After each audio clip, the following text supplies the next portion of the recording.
बिस्मिल्लाहिर्रहमानिर्रहीम, अस्सलाम वालेकुम, good morning and welcome to morning at home.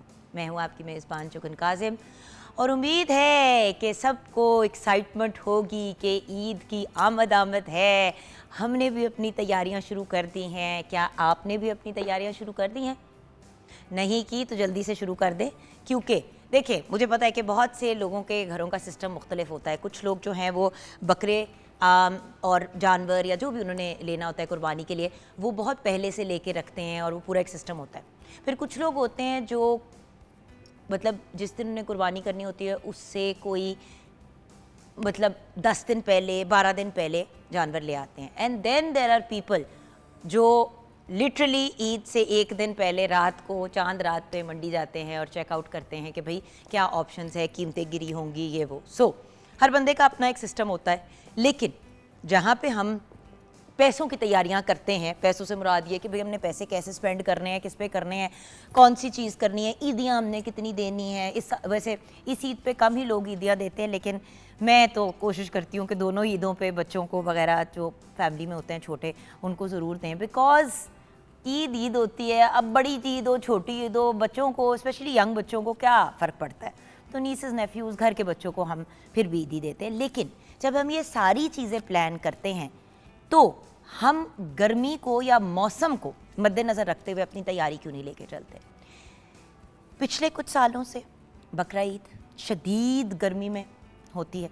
पिछले काफ़ी महीने जो हैं पिछले काफ़ी साल जो हैं, अगर आप देखें तो मई में, जून में, जुलाई में, फिर मतलब ये कुछ महीने बहुत गर्म होते हैं। तो इंशाल्लाह दो ढाई साल बाद तो 3 साल बाद तो ईद फिर भी अप्रैल के ज़रा ठंडे मौसम में आएगी। लेकिन क्योंकि बहुत ज़्यादा गर्मी है तो जहाँ आप बाकी तैयारियाँ कर रहे हैं वहाँ पे जो गवर्नमेंट के एंड से तैयारियाँ हो रही हैं और जो हमें खुद करनी चाहिए उसकी हमारे पास आगाही ज़रूर होनी चाहिए। देखें viewers, information is power. Morning at home का ऑब्जेक्टिव यही है कि आपको एम्पावर करना, आपको इन्फॉर्मेशन दे के, ताकि आपको पता हो कि ये जो हम सारी आपके साथ बातें डिस्कस करते हैं इस प्रोग्राम में, अगर फॉर एग्जांपल हम आपको बता रहे हैं कि जी आप एंटरप्रेन्योरशिप की तरफ आएँ, अपनी बिज़नेस खुद की तरफ जाएं, तो फिर हम आपको पूरा तरीका बताते हैं। हम लोग बुलाते हैं, एक्सपर्ट्स बुलाते हैं, एंटरप्रेन्योर्स को बुलाते हैं जिनसे मुलाकात आपकी कराते हैं। अगर हम आपको कहते हैं कि जी सेहत के पॉइंट ऑफ व्यू से एहतियात करें, तो फिर हम इस प्रोग्राम में डॉक्टर्स को भी बुलाते हैं और आपको हर बीमारी, हर कॉन्टेक्स्ट में गाइडेंस देने की कोशिश करते हैं। खुराक की बात करते हैं, किचन में कुकिंग करते हैं, तो उसके साथ साथ हफ्ते में एक दफ़ा एटलीस्ट हमारे साथ न्यूट्रिशनिस्ट ज़रूर होती हैं, ज़ैनब गोंदल। क्यों? क्योंकि हम हेल्थ की भी बात करते हैं। अगर खाना बना रहे हैं तो उसको किस तरीके से आप मॉडिफाई कर सकते हैं अपने लिए मज़ीद सेहतमंद बनाने के लिए, और ये जानना कि कौन सी चीज़ आपके लिए ठीक है और कौन सी नहीं। तो उसी तरह अगर गर्मी है और शदीद गर्मी है तो गर्मियों की क्या प्रिकॉशंस है वो भी आपके साथ शेयर करना हम अपनी ज़िम्मेदारी समझते हैं। देखिए, कल से पंजाब के तमाम तालीमी इदारों में गर्मियों की छुट्टियाँ हो जाएंगी। बच्चे ज़्यादा वक्त घरों में गुजारेंगे और घरों में गुजारने का मतलब ये है कि या तो वो अपनी टैब्स और डिवाइसेस पे होंगे, और उसका दूसरा अल्टरनेटिव ये है कि वो घर से बाहर होंगे। अब घर के अंदर टैब्स और डिवाइसेस पे होते हैं तो आंखें ख़राब, मतलब जो सारी चीज़ें हम अपने प्रोग्राम में कितनी दफ़ा व्यूअर्स डिस्कस कर चुके हैं कि खुदारा प्लीज़ ये जो डिवाइसेस हैं, ये गैजेट्स हैं, इनसे बच्चों को थोड़ा सा दूर करें। और जब छुट्टियाँ आती हैं और गर्मियों की छुट्टियाँ आती हैं या सर्दियों में 2-3 हफ्ते की लाहौर में आए, मतलब मरी वगैरह अप नॉर्थ ज़रा ज़्यादा लंबी छुट्टियाँ होती हैं, जब भी बच्चों की वेकेशंस आती हैं लंबी, तो समझ नहीं आती है कि उनके साथ करें क्या। अब आजकल गर्मी की शिद्दत भी बहुत ज़्यादा है, तेज़ धूप, लू, ऊपर से इतना हाई टेम्परेचर सिर्फ बड़ों को नहीं बल्कि बच्चों को बहुत ज़्यादा इफ़ेक्ट कर रहा है और बुज़ुर्गों को भी। क्योंकि व्यूअर्स, जो बुज़ुर्ग होते हैं और जो छोटे बच्चे होते हैं उनकी क़ुव्वत मुदाफ़ियत बड़ों की बनिस्बत ज़रा कम होती है। सो छुट्टियों में बच्चे अक्सर जो हैं खेल कूद में मसरूफ़ रहते हैं और ये रियलाइज़ भी नहीं करते हैं कि उनकी तबीयत ख़राब हो रही है। फिर डिहाइड्रेशन अगर हो जाए तो बुखार हो जाता है, हीट स्ट्रोक हो जाता है और वायरल इन्फेक्शंस भी हो जाती हैं। और वायरल इन्फेक्शंस का ख़तरा या बैक्टीरियल इन्फेक्शन का इसलिए ज़्यादा बढ़ जाता है खदशा क्योंकि बच्चे, घर वाले भी, बहुत से लोग जो है जाके गन्ने का रस पी लेते हैं, भी रॉ पी लेते हैं, थोड़ा सा ठंडा हो जाएगा, थोड़ा रिफ़्रेशिंग हो जाएगा। अच्छा, फिर लोग जाके गोला खा लेंगे। अक्सर गर्मियों में आपका दिल नहीं चाहता गरम गरम चीज़ें खाने का, तो लोग चाटें वगैरह खा लेते हैं, जैसे दही बल्ले जाके खा लिए या फ्रूट चाट खा ली।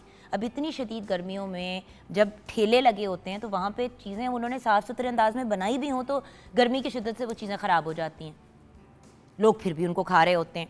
उसमें बैक्टीरिया बन चुका होता है।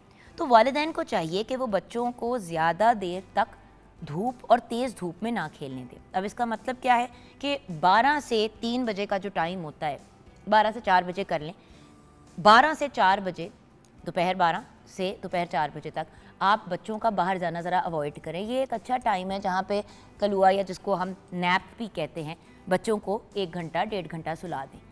12 बजे, 12:30, 1 बजे आप बच्चों को लंच दे दें। उसके बाद थोड़ी देर, आधे घंटे बाद उन्हें कहें कि वो थोड़ी देर सो जाएं, सो के उठें तो फिर बाहर जाके खेल कूद करें। या फिर वो वाला टाइम आप डिमार्केट कर लें कि बच्चे इस टाइम में अपना स्कूल का होमवर्क या हॉलीडे होमवर्क, क्योंकि बहुत से बच्चों को स्कूल का हॉलीडे होमवर्क भी मिलता है, बहुत से बच्चों को नहीं भी मिलता। अगर कोई ऐसे काम कुम करने वाले हैं तो वो कर लें, या फिर वो टाइम मखसूस कर लें कि भाई ड्राइंग कर लें, कलरिंग, रीडिंग, ये चीज़ें होंगी। 4 बजे के बाद ज़रूर बच्चों को बाहर भेजें, लेकिन सन ब्लॉक लगा के, और उसके साथ साथ अगर 6 बजे का टाइम है या जब मतलब सूरज गुरूब हो रहा होता है तो उस वक्त मच्छर और मक्खियों का बड़ा डेंजर होता है।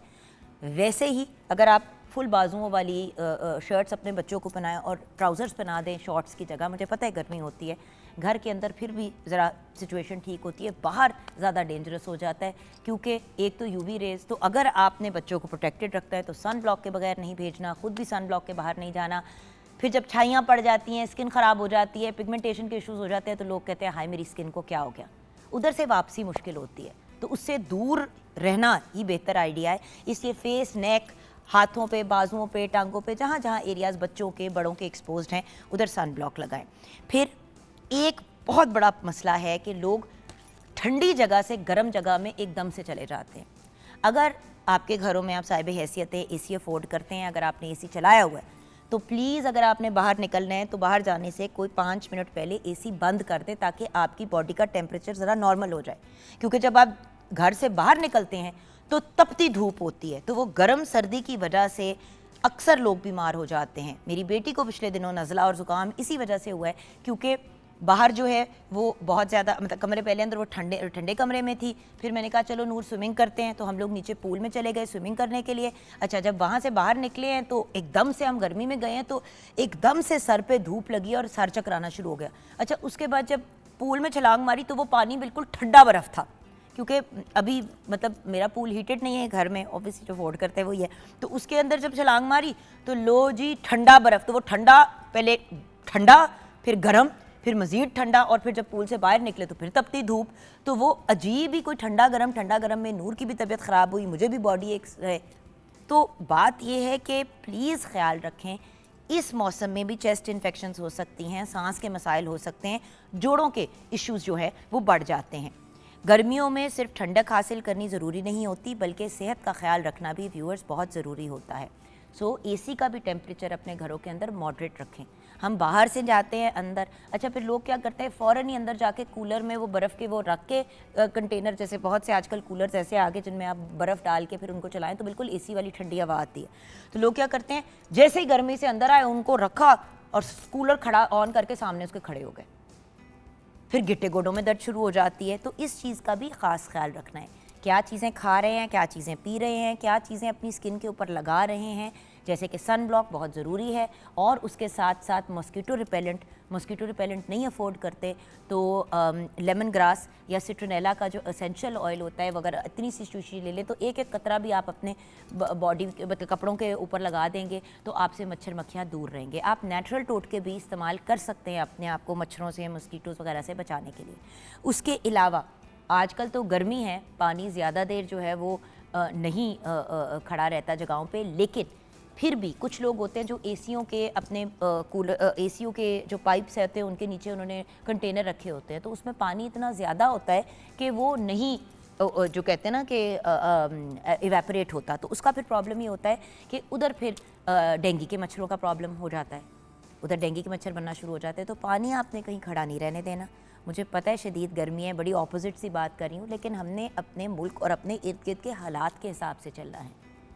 कितनी मायूब या अपसेटिंग बात हो कि अगले कुछ दिनों में हीट स्ट्रोक हो जाए और पड़े हुए हों और फिर 4 दिन 5 दिन बीमार हो और आप ईद ना एंजॉय कर पाएँ, या उससे भी ज़्यादा डरावनी चीज़ कि आपको डेंगू हो जाए या मलेरिया हो जाए और आप पड़े हुए हैं और ईद आपकी बर्बाद हो गई।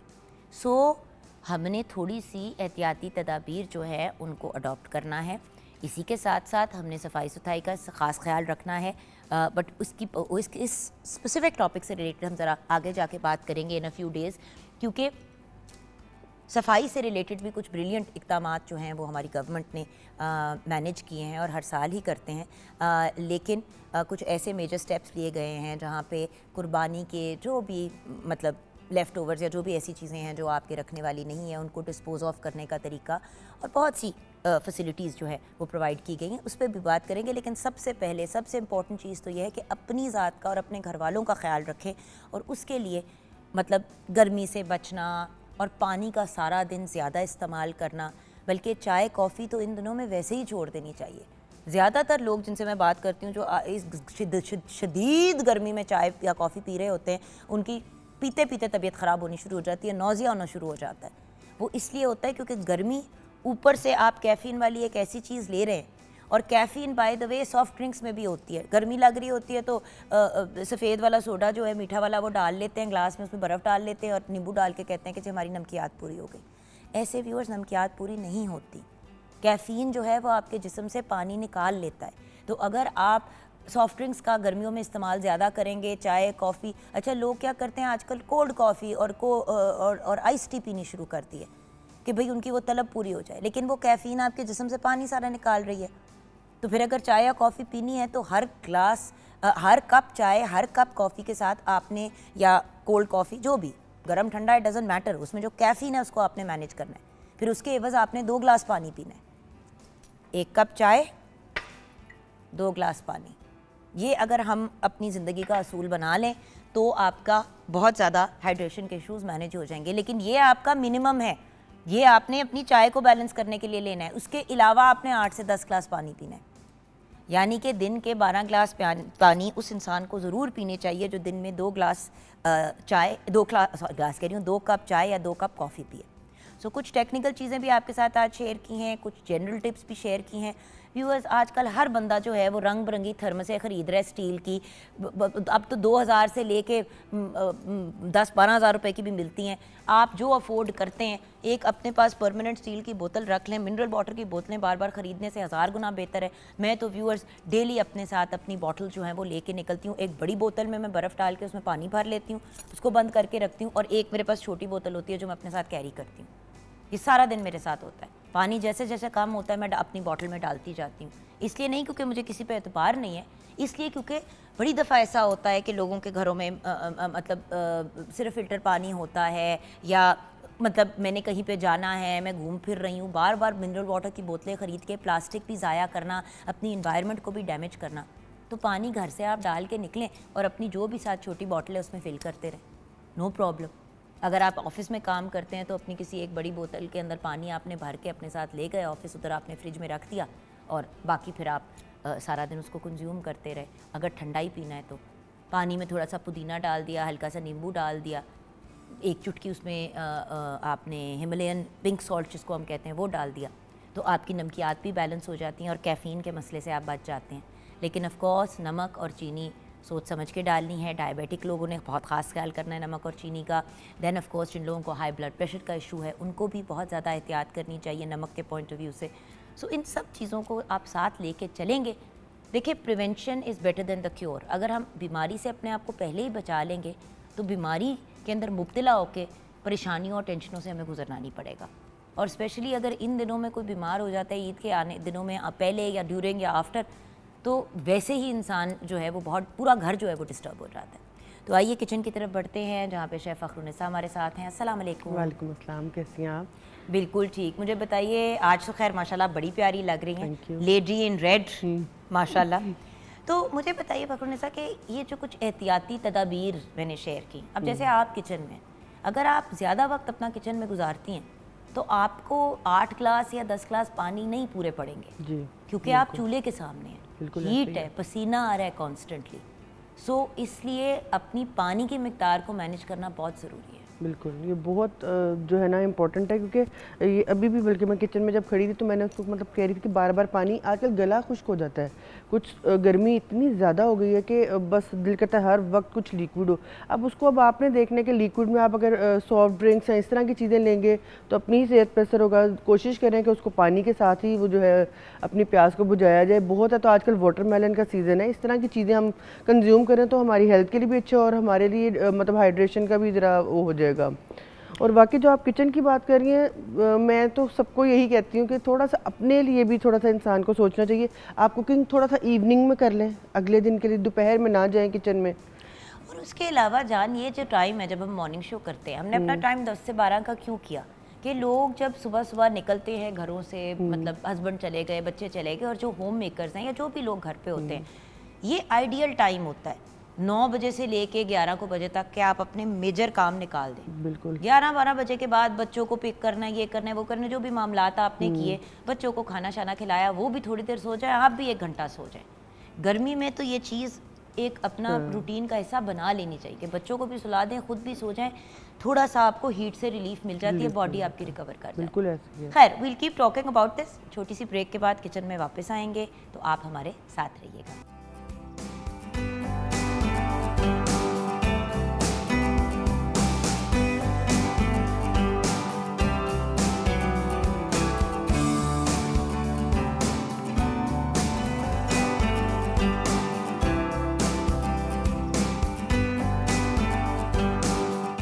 जी हाँ viewers, welcome back from the break. हम आ गए हैं अब किचन में। हाँ, ये क्या क्यूटनेस है, ये क्या क्यूटनेस है, थोड़ी सी ये ज़रा कोई क्यूटनेस देखे ना ज़रा, हमारी लड़की ने क्या चलाकियाँ की हैं, कितना क्यूट लग रहा है ये।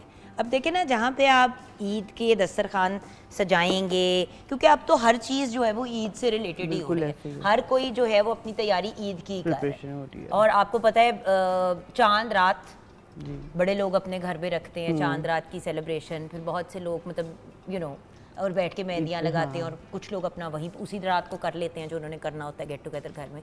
लेकिन हर किसी के घर में, अपने घर में ना हो तो अम्मी के या सासू, मतलब कहीं ना कहीं कुछ हो रहा होता है। सो जब कुछ हो ही रहा है और आपने भी उसका हिस्सा बनना है, तो कुछ ऐसी डिशेस भी बनानी चाहिए और कुछ ऐसी डेकोर भी करना चाहिए कि वो फेस्टिविटी की फील भी आई। और ये चीज़ें तो व्यूअर्स एक्चुअली आप ऑनलाइन भी बनानी सीख सकते हैं यूट्यूब पे। बिल्कुल ऐसे आप यूट्यूब पे जाएं और आप सीख सकते हैं। ये फूल तो आई रिमेंबर हमने फूड एंड न्यूट्रिशन की क्लास में बनाना सीखा था, इजी तरीन। तो ये एक बड़ी क्यूट सी चीज़ है जो हमने सोचा हम आपके साथ शेयर करें। अब आ जाते हैं, आज हम बना क्या रहे हैं? आज हम बना रहे हैं बोनलेस मखनी हांडी। हमने यही सोचा था कि लास्ट वीक हमने वेजिटेबल्स का वीक किया, सब्जियों का। इस वीक हम ज़्यादातर चिकन के ऊपर जोर रख रहे हैं, इसलिए क्योंकि हम आपको ये याद कराना चाहते हैं कि बकरा ईद ज़रूर है, गोश्त ज़रूर खाएं, लेकिन रेड मीट के साथ साथ एक चिकन नामी चीज़ भी एग्जिस्ट करती है। मुझे पता है उसकी कुर्बानी नहीं होती, लेकिन मुर्गी भी अगर एक कोई डिश पड़ी हुई हो दस्तरखान पे, तो जो लोग इतना ज़्यादा रेड मीट नहीं खाते हैं या जिनको किसी वजह से मना है, उनके लिए भी फिर कुछ होता है। मुझे याद है, मैं एक दफ़ा अपनी एक फ्रेंड ने ना बुलाया अपनी घर ईद की, उसी तरह से ना उसकी बड़ा सा फैमिली का गेट टुगेदर होता है, तो उसने इस ईद पे अपनी फ्रेंड्स को भी बुलाया। तीसरा दिन था ईद का, इसलिए यूजुअली लोग फ्री हो ही जाते हैं। मैं गई, जान निहारी, पाए, मटन की हलीम बनी हुई, अच्छा, फिर उसके बाद इन्होंने कढ़ाई बनाई हुई थी मटन की। मतलब हर चीज़ जो है वो रेड मीट की थी। मेरे ख्याल से कोई 6 या 7 डिशेस थी। उन्होंने बारबेक्यू भी किया, तो बारबेक्यू में चिकन की कोई चीज़ नहीं थी, मटन चांपें थी और बीफ बोटी थी। बीफ बोटी का बिहारी बनाया हुआ था।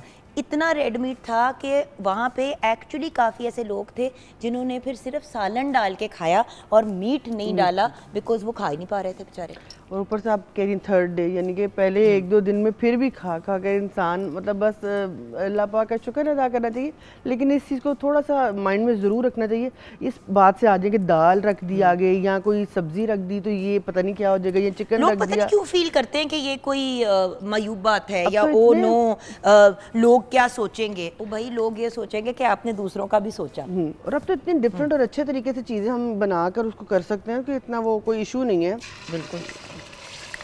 ये हम लहसुन अदरक अपने हम साथ साथ रेसिपी का भी साथ साथ काम शुरू मैंने कर कहा देते इससे हैं। लेक्चर तो दे रही हूँ मैं, इतने थोड़ा सा ये काम भी कर लें। तो इसमें हमने लहसुन अदरक की पेस्ट डाल दिया, उसको थोड़ा सा हम भूनेंगे और इसके साथ फिर जब थोड़ा सा भून लेंगे उसके बाद हम अपना ये बोनलेस चिकन इसमें डाल देंगे ताकि वो भी इसके साथ अच्छे से कुक हो जाए और उसकी स्मेल भी इसकी वजह से चली जाएगी। अच्छा, मसाला नहीं स्टेज पे डालना? नहीं, इस स्टेज में मसाला नहीं डालेगा। चले मुझे चिकन पकड़ा दे ताकि मैं फिर ये जैसे ही थोड़ा सा कुक हो जाता है तो फिर इसको, सो बेसिकली हमने ऑयल डाला है जी या बिल्कुल, घी ऑयल डाला के है? अंदर नहीं ऑयल डाला है। और क्योंकि ये इसमें बाद में हम बटर ज़रूर डालेंगे, लेकिन अपने ऑयल को उसके अकॉर्डिंग जो है वो आप अपना एडजस्ट करिएगा क्योंकि बाद में बटर भी डलेगा इसमें। ठीक है। सो हम आ जाते हैं इंग्रेडिएंट्स की तरफ। हम बना रहे हैं चिकन बोनलेस मखनी हांडी।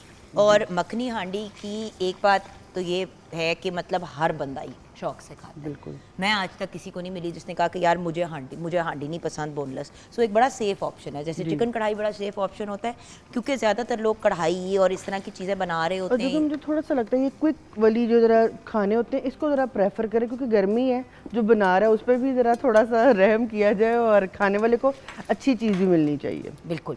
सो हमारी कोशिश यही होती है कि हम इंटरेस्टिंग चीज़ें जो हैं अपने व्यूअर्स के साथ शेयर करें और वो चीज़ें शेयर करें जो घर पे आसानी से बन सकती हैं। बिल्कुल। मैं साथ साथ अपने इंग्रेडिएंट्स बताती हूँ। आप अपने इंग्रेडिएंट्स बताते हैं। बोनलेस मखनी हांडी के लिए जो इंग्रेडिएंट्स हमने लेने हैं उसके लिए चिकन का बोनलेस जो प्रेफरेबली आप थाई मीट लीजिएगा ताकि ज़रा जूसी रहे। 1 किलो तेल, आधा कप अदरक लहसुन का पेस्ट, 2 खाने के चम्मच टमाटर 4 से 5 अदद, नमक हस्बे जायका, सुरख मिर्च पाउडर आधा खाने का चम्मच, हल्दी पाउडर आधा चाय का चम्मच, धनिया पाउडर 1 खाने का चम्मच, ज़ीरा पाउडर 1 चाय का चम्मच, कलवंजी 1 चाय का चम्मच, अजवाइन चौथाई चाय का चम्मच, धड़ा मिर्च 1 चाय का चम्मच, क्रीम 1 पैकेट, मक्खन 100 ग्राम, हरी मिर्चें 3 से 4 अदद गार्निश के लिए। ये देखिए कुछ बेसिक से स्पाइसेस के साथ हमारी बड़ी क्विक और अच्छी सी बनने वाली है मखनी हांडी। और मखनी हांडी ना ये वो वाली हांडी नहीं है तो कि उसके थोड़ा आपने सा इसका टेम्परेचर में तेज कर देती हूँ। तेज कर दूं? हाँ फुल कर दें क्योंकि चिकन जो है ना थोड़ा सा वो ड्राई हो जाता है जब उसको हम लो फ्लेम पे कुक करते हैं। तो चिकन को जब भी बोनलेस स्पेशली जब भी आप कुक करें तो थोड़ा सा हाई फ्लेम पे कुक करें ताकि ये जल्दी से जो है ये भुन जाएगा। असल में पता है होता क्या है फ़करुन्निसा, हम लोग क्योंकि ये एक सेट है जी और सेट के ऊपर ऑब्वियसली वो वाले मामलात तो नहीं होते ना जो घरों में होते हैं, जैसे कि आपके पास इजी एक्सेस होती है बहुत सी चीज़ों की। हम लोगों को हर दिन के हिसाब से चीज़ें करनी होती हैं। हम यहाँ पे खाने की चीज़ें नहीं छोड़ के जा सकते हैं बिकॉज़ सेट है और बिल्डिंग भी पुरानी है, तो चूहे या कीड़े या कॉकरोच वगैरह तो उस फेयर से, तो इस वजह से डे टू डे होता है। तो चूल्हे का हमारा एक ये वाला होता है कि इसको बहुत ज़्यादा अगर आप इसका फ्लेम जो नीचे से गैस का वो प्रेशर दे दें तो वो फिर ज़रा डेंजरस हो जाता है। तो इस वजह से हमारा हीट का ज़रा इशू होता है उतनी, बट आप लोगों के घरों में तो चूल्हों वाला वो इशू नहीं है ना, सो आप लोग सुकून से हाई फ्लेम पे इसको कुक कर सकते हैं। अच्छा एक और चीज़, अब ये हमने इसको जो थाई मीट है उसकी स्टोरी भी व्यूअर्स को एक्सप्लेन कर दें। हम वैसे अक्सर बात करते हैं ये, लेकिन एज अ रिमाइंडर ज़रा व्यूअर्स को बता दें थाई मीट और वाइट मीट में डिफरेंस, क्योंकि होता ये है कि अक्सर लोग बोनलेस हांडी वाइट मीट में बना लेते हैं, फिर जब आप चिकन का पीस निकालते हैं ना, तोड़ते हैं तो वो एक सख्त सा गोला सा बना हुआ होता है, थोड़ा रबरी सा हो जाता है। तो जो थाई मीट है ज़रा ये जूसी होता है और इजीली कंज्यूम हो। कुक तो खैर दोनों ही मीट बहुत जल्दी हो जाते हैं, लेकिन ये ज़रा जो लेग और जो थाई का मीट है ये ज़रा जूसी कंसिडर किया जाता है। तो कंसिडर नहीं, ये होता ही जूसी है इसमें। तो ये सॉफ्ट मीट में आता है। तो इसको आप जो है ना जब कोई बोनलेस हांडी या कोई इस तरह की जब चीज़ बनाए तो इसमें आप लोग थाई मीट ही यूज़ किया करें। वैसे कोई स्नैक्स बनाना है तो उसमें आप दूसरा वाइट मीट यूज़ कर सकते हैं, लेकिन इस तरह की जब कोई हांडी या कुछ खाना बना रहे जो बच्चों ने भी खाना और चाइनीज़ खाना फॉर एग्जांपल पैन एशियन तो मज़े का ही बनता है विद डार्क मीट। हाँ कुछ लोग ऐसे होते हैं जिनको अच्छा ही नहीं लगता डार्क मीट, तो आप अगर घर में बना रहे हैं तो आप प्योर वाइट मीट से भी बना लें, लेकिन फिर याद रखिएगा टेक्सचर मीट का चेंज हो जाएगा। सो क्योंकि हर बॉडी का जो पार्ट होता है जानवर का उसका एक डिफरेंट किस्म का फ्लेवर और डिफरेंट टेक्सचर होता है। अच्छा अब यहाँ पे इसको भून के फिर हमने क्या करना है? इस पॉइंट पर हम इसमें नमक और अपनी सुरख मिर्च पाउडर, ताकि जो चिकन का जो पानी है ना वो इसके साथ हम इसको पहले ड्राई कर लेंगे। क्योंकि अक्सर लोगों को मैंने देखा है कि वो सारे स्पाइसेस इकट्ठे डाल के इसका भी पानी देखें, अगर दिखा सकें तो देखिए इसने अपना जो है पानी छोड़ा हुआ है ऑयल के साथ साथ, लेकिन अब उस पानी को हमने ड्राई करना है। साथ ही हम अपने स्पाइसेस भी डाल देंगे ताकि उसके साथ ही इसका जो है ना वो भुन जाएंगे। वो जो कच्चापन का प्रॉब्लम होता है ना वो ख़त्म हो जाएगा। ये कश्मीरी लाल मिर्च है? नहीं, ये सिंपल लाल मिर्च। सिंपल लाल मिर्च है। तो ये बताइए कि ये जो लाल मिर्च है ये बहुत मिर्ची तो नहीं कर देगी, क्योंकि आपको नहीं, पता है नहीं। कि मखनी हांडी क्योंकि जो है इसमें हमने बहुत ज़्यादा और कोई ज़्यादा वो नहीं रखे। जो ग्रीन चिलीज भी लास्ट पे टॉप पे बस हम डालेंगे, इसको कुक नहीं करेंगे, बिल्कुल लास्ट पे टॉप पे गार्निश के लिए डालेंगे। इसमें और कोई ज़्यादा स्पाइसेस क्योंकि नहीं है। मसाला जात इसमें बहुत कम डालें। हाँ जी। इसमें एक्चुअली अभी इसमें बाद में क्रीम भी जानी है, इससे भी इसका जो फ्लेवर है मज़ीद माइल्ड हो जाएगा। मज़ीद माइल्ड हो जाएगा। अच्छा, कुछ लोग मखनी हांडी में पहले दही डालते हैं, फिर उसके बाद उसके अंदर क्रीम डालते हैं। बस वो डिफरेंट हर किसी की अपनी एक तरीका कार है। मुझे लगता है कि जैसे जब हम जब दही डालते हैं तो वो एक सिंपल बोनलेस हांडी का जो फ्लेवर आना शुरू हो जाता है। हर किसी का मन तो क्या अपना है। इसमें मैं थोड़ा सा ज़रा इसमें टमाटर ज़्यादा यूज़ करती हूँ। आपने अच्छा, देखा कुछ लोग टमाटर नहीं यूज़ करते बिल्कुल। कोई इसमें प्याज नहीं डाला, कुछ नहीं। इसमें टमाटर के साथ इसकी जो ग्रेवी बनेगी। आप और जो बना रही है ना वो बेसिकली आपको टेस्ट देगा बटर चिकन का जी। जो अक्सर आप मतलब लोग जब पाकिस्तान से बाहर जाते हैं, एक्चुअली बटर चिकन ना पाकिस्तानी डिश है ना इंडियन डिश है।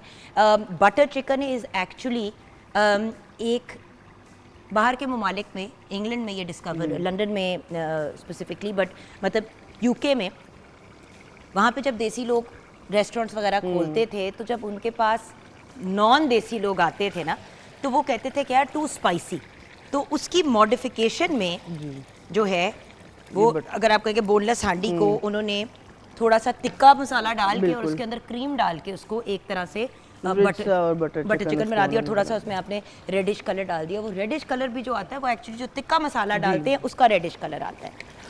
सो आपने भी अगर थोड़ा सा कलर डालना है तो आप डाल सकते हैं। इसी के अंदर आप थोड़ा सा तिक्का मसाला डाल देंगे तो उसका फ्लेवर चेंज हो जाएगा। लेकिन फूड कलर को थोड़ा सा अवॉइड करना चाहिए हमें। I agree. क्योंकि अगर हम बेसिक अपने घर पर गए, अगर रेस्टोरेंट बेस पे हम खाना या कोई चीज़ बना रहे हैं तो उसको थोड़ा सा हमें प्रेजेंटेबल बनाने के लिए समहाउ कलर यूज़ करना पड़ता है। लेकिन अगर आप घर पर कर रहे हैं तो अवॉइड क्या करें फूड कलर, स्पेशली बच्चों के लिए, या वैसे भी नहीं अच्छा।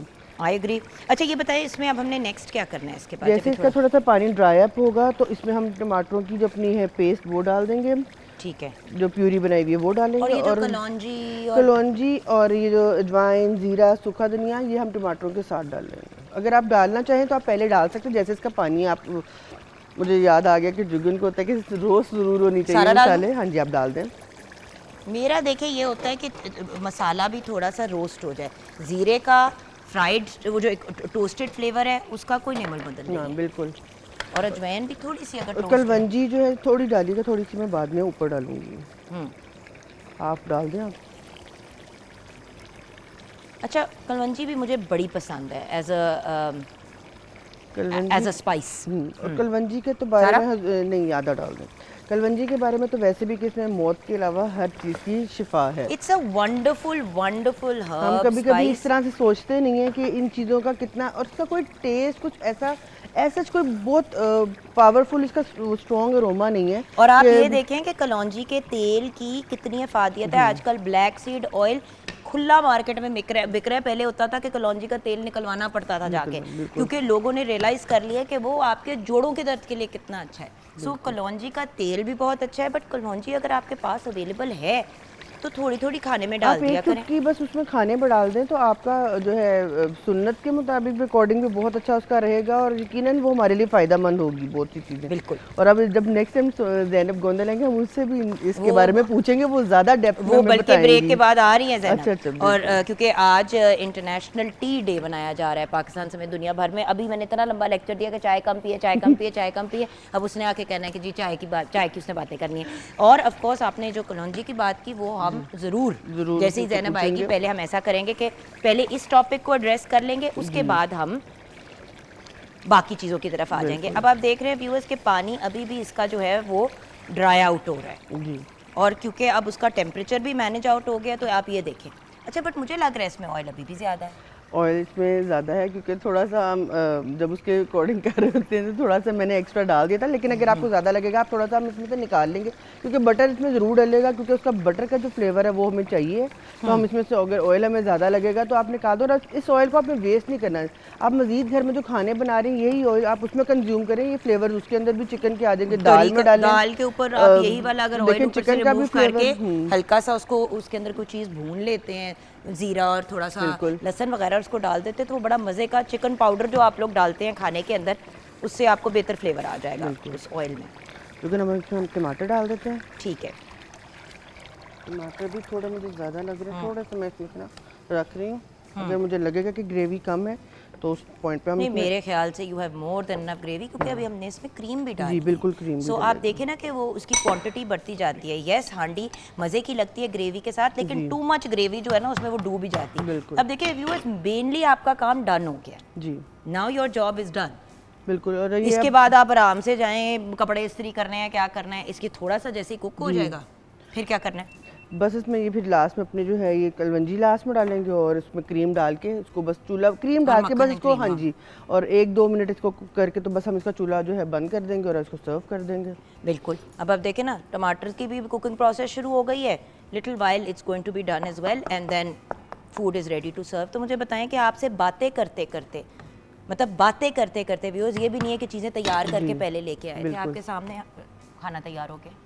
सो ये बेस्ट टाइम है, हाँ जी, ये जो टाइमिंग होती है। अब देखें ना 10:45 हो गए हैं, अगर आप घर में अपने 11 बजे तक खाना बना लेती हैं तो वो गर्मी की शिद्दत वाला, देखिए घर के किसी भी कोने में आपका किचन हो, हीट जब जनरेट होती है ना किसी जगह के अंदर, इट डजंट मैटर। और बहुत से घरों में या तो छोटी सी खिड़की होगी या होगी नहीं, बिल्कुल एग्जॉस्ट चलता होगा, वो उसमें इतना तेल लग लग के वो भी बेचारा नहीं सही बिल्कुल काम ऐसे ही। और करता। हमने अपने किचन में इतना ज़्यादा फोकस नहीं करता, हालांकि हमारा लेडीज़ का तो स्पेशली मुझे लगता है ज़्यादा टाइम किचन में गुजरता है, तो इन चीज़ों को थोड़ा सा देखना चाहिए और अपने पे प्लीज़ अपने पे इस चीज़ का ज़रूर काम किया करें। हम अक्सर औरतें अपने पे बिल्कुल ध्यान नहीं देती, घर वालों के लिए तो बहुत सोचते हैं कि गर्मी से उनको बचा लें, बच्चों को बाहर ना जाने दें, अपने लिए भी थोड़ा सा इस चीज़ का ख्याल करें और थोड़ा सा प्री वर्क अपना कर लेंगे तो बहुत ईजीली आपके खाने और चीज़ें मैनेज हो जाएंगी। बिल्कुल। तो यहाँ पे हम ब्रेक की तरफ जाएंगे, ब्रेक के बाद जब वापस आएंगे तो ज़ैनब गोंदल हमें ज्वाइन करेंगी। अब आप ही पूछेंगे अपनी कलवंजी का सवाल ठीक है। After a break.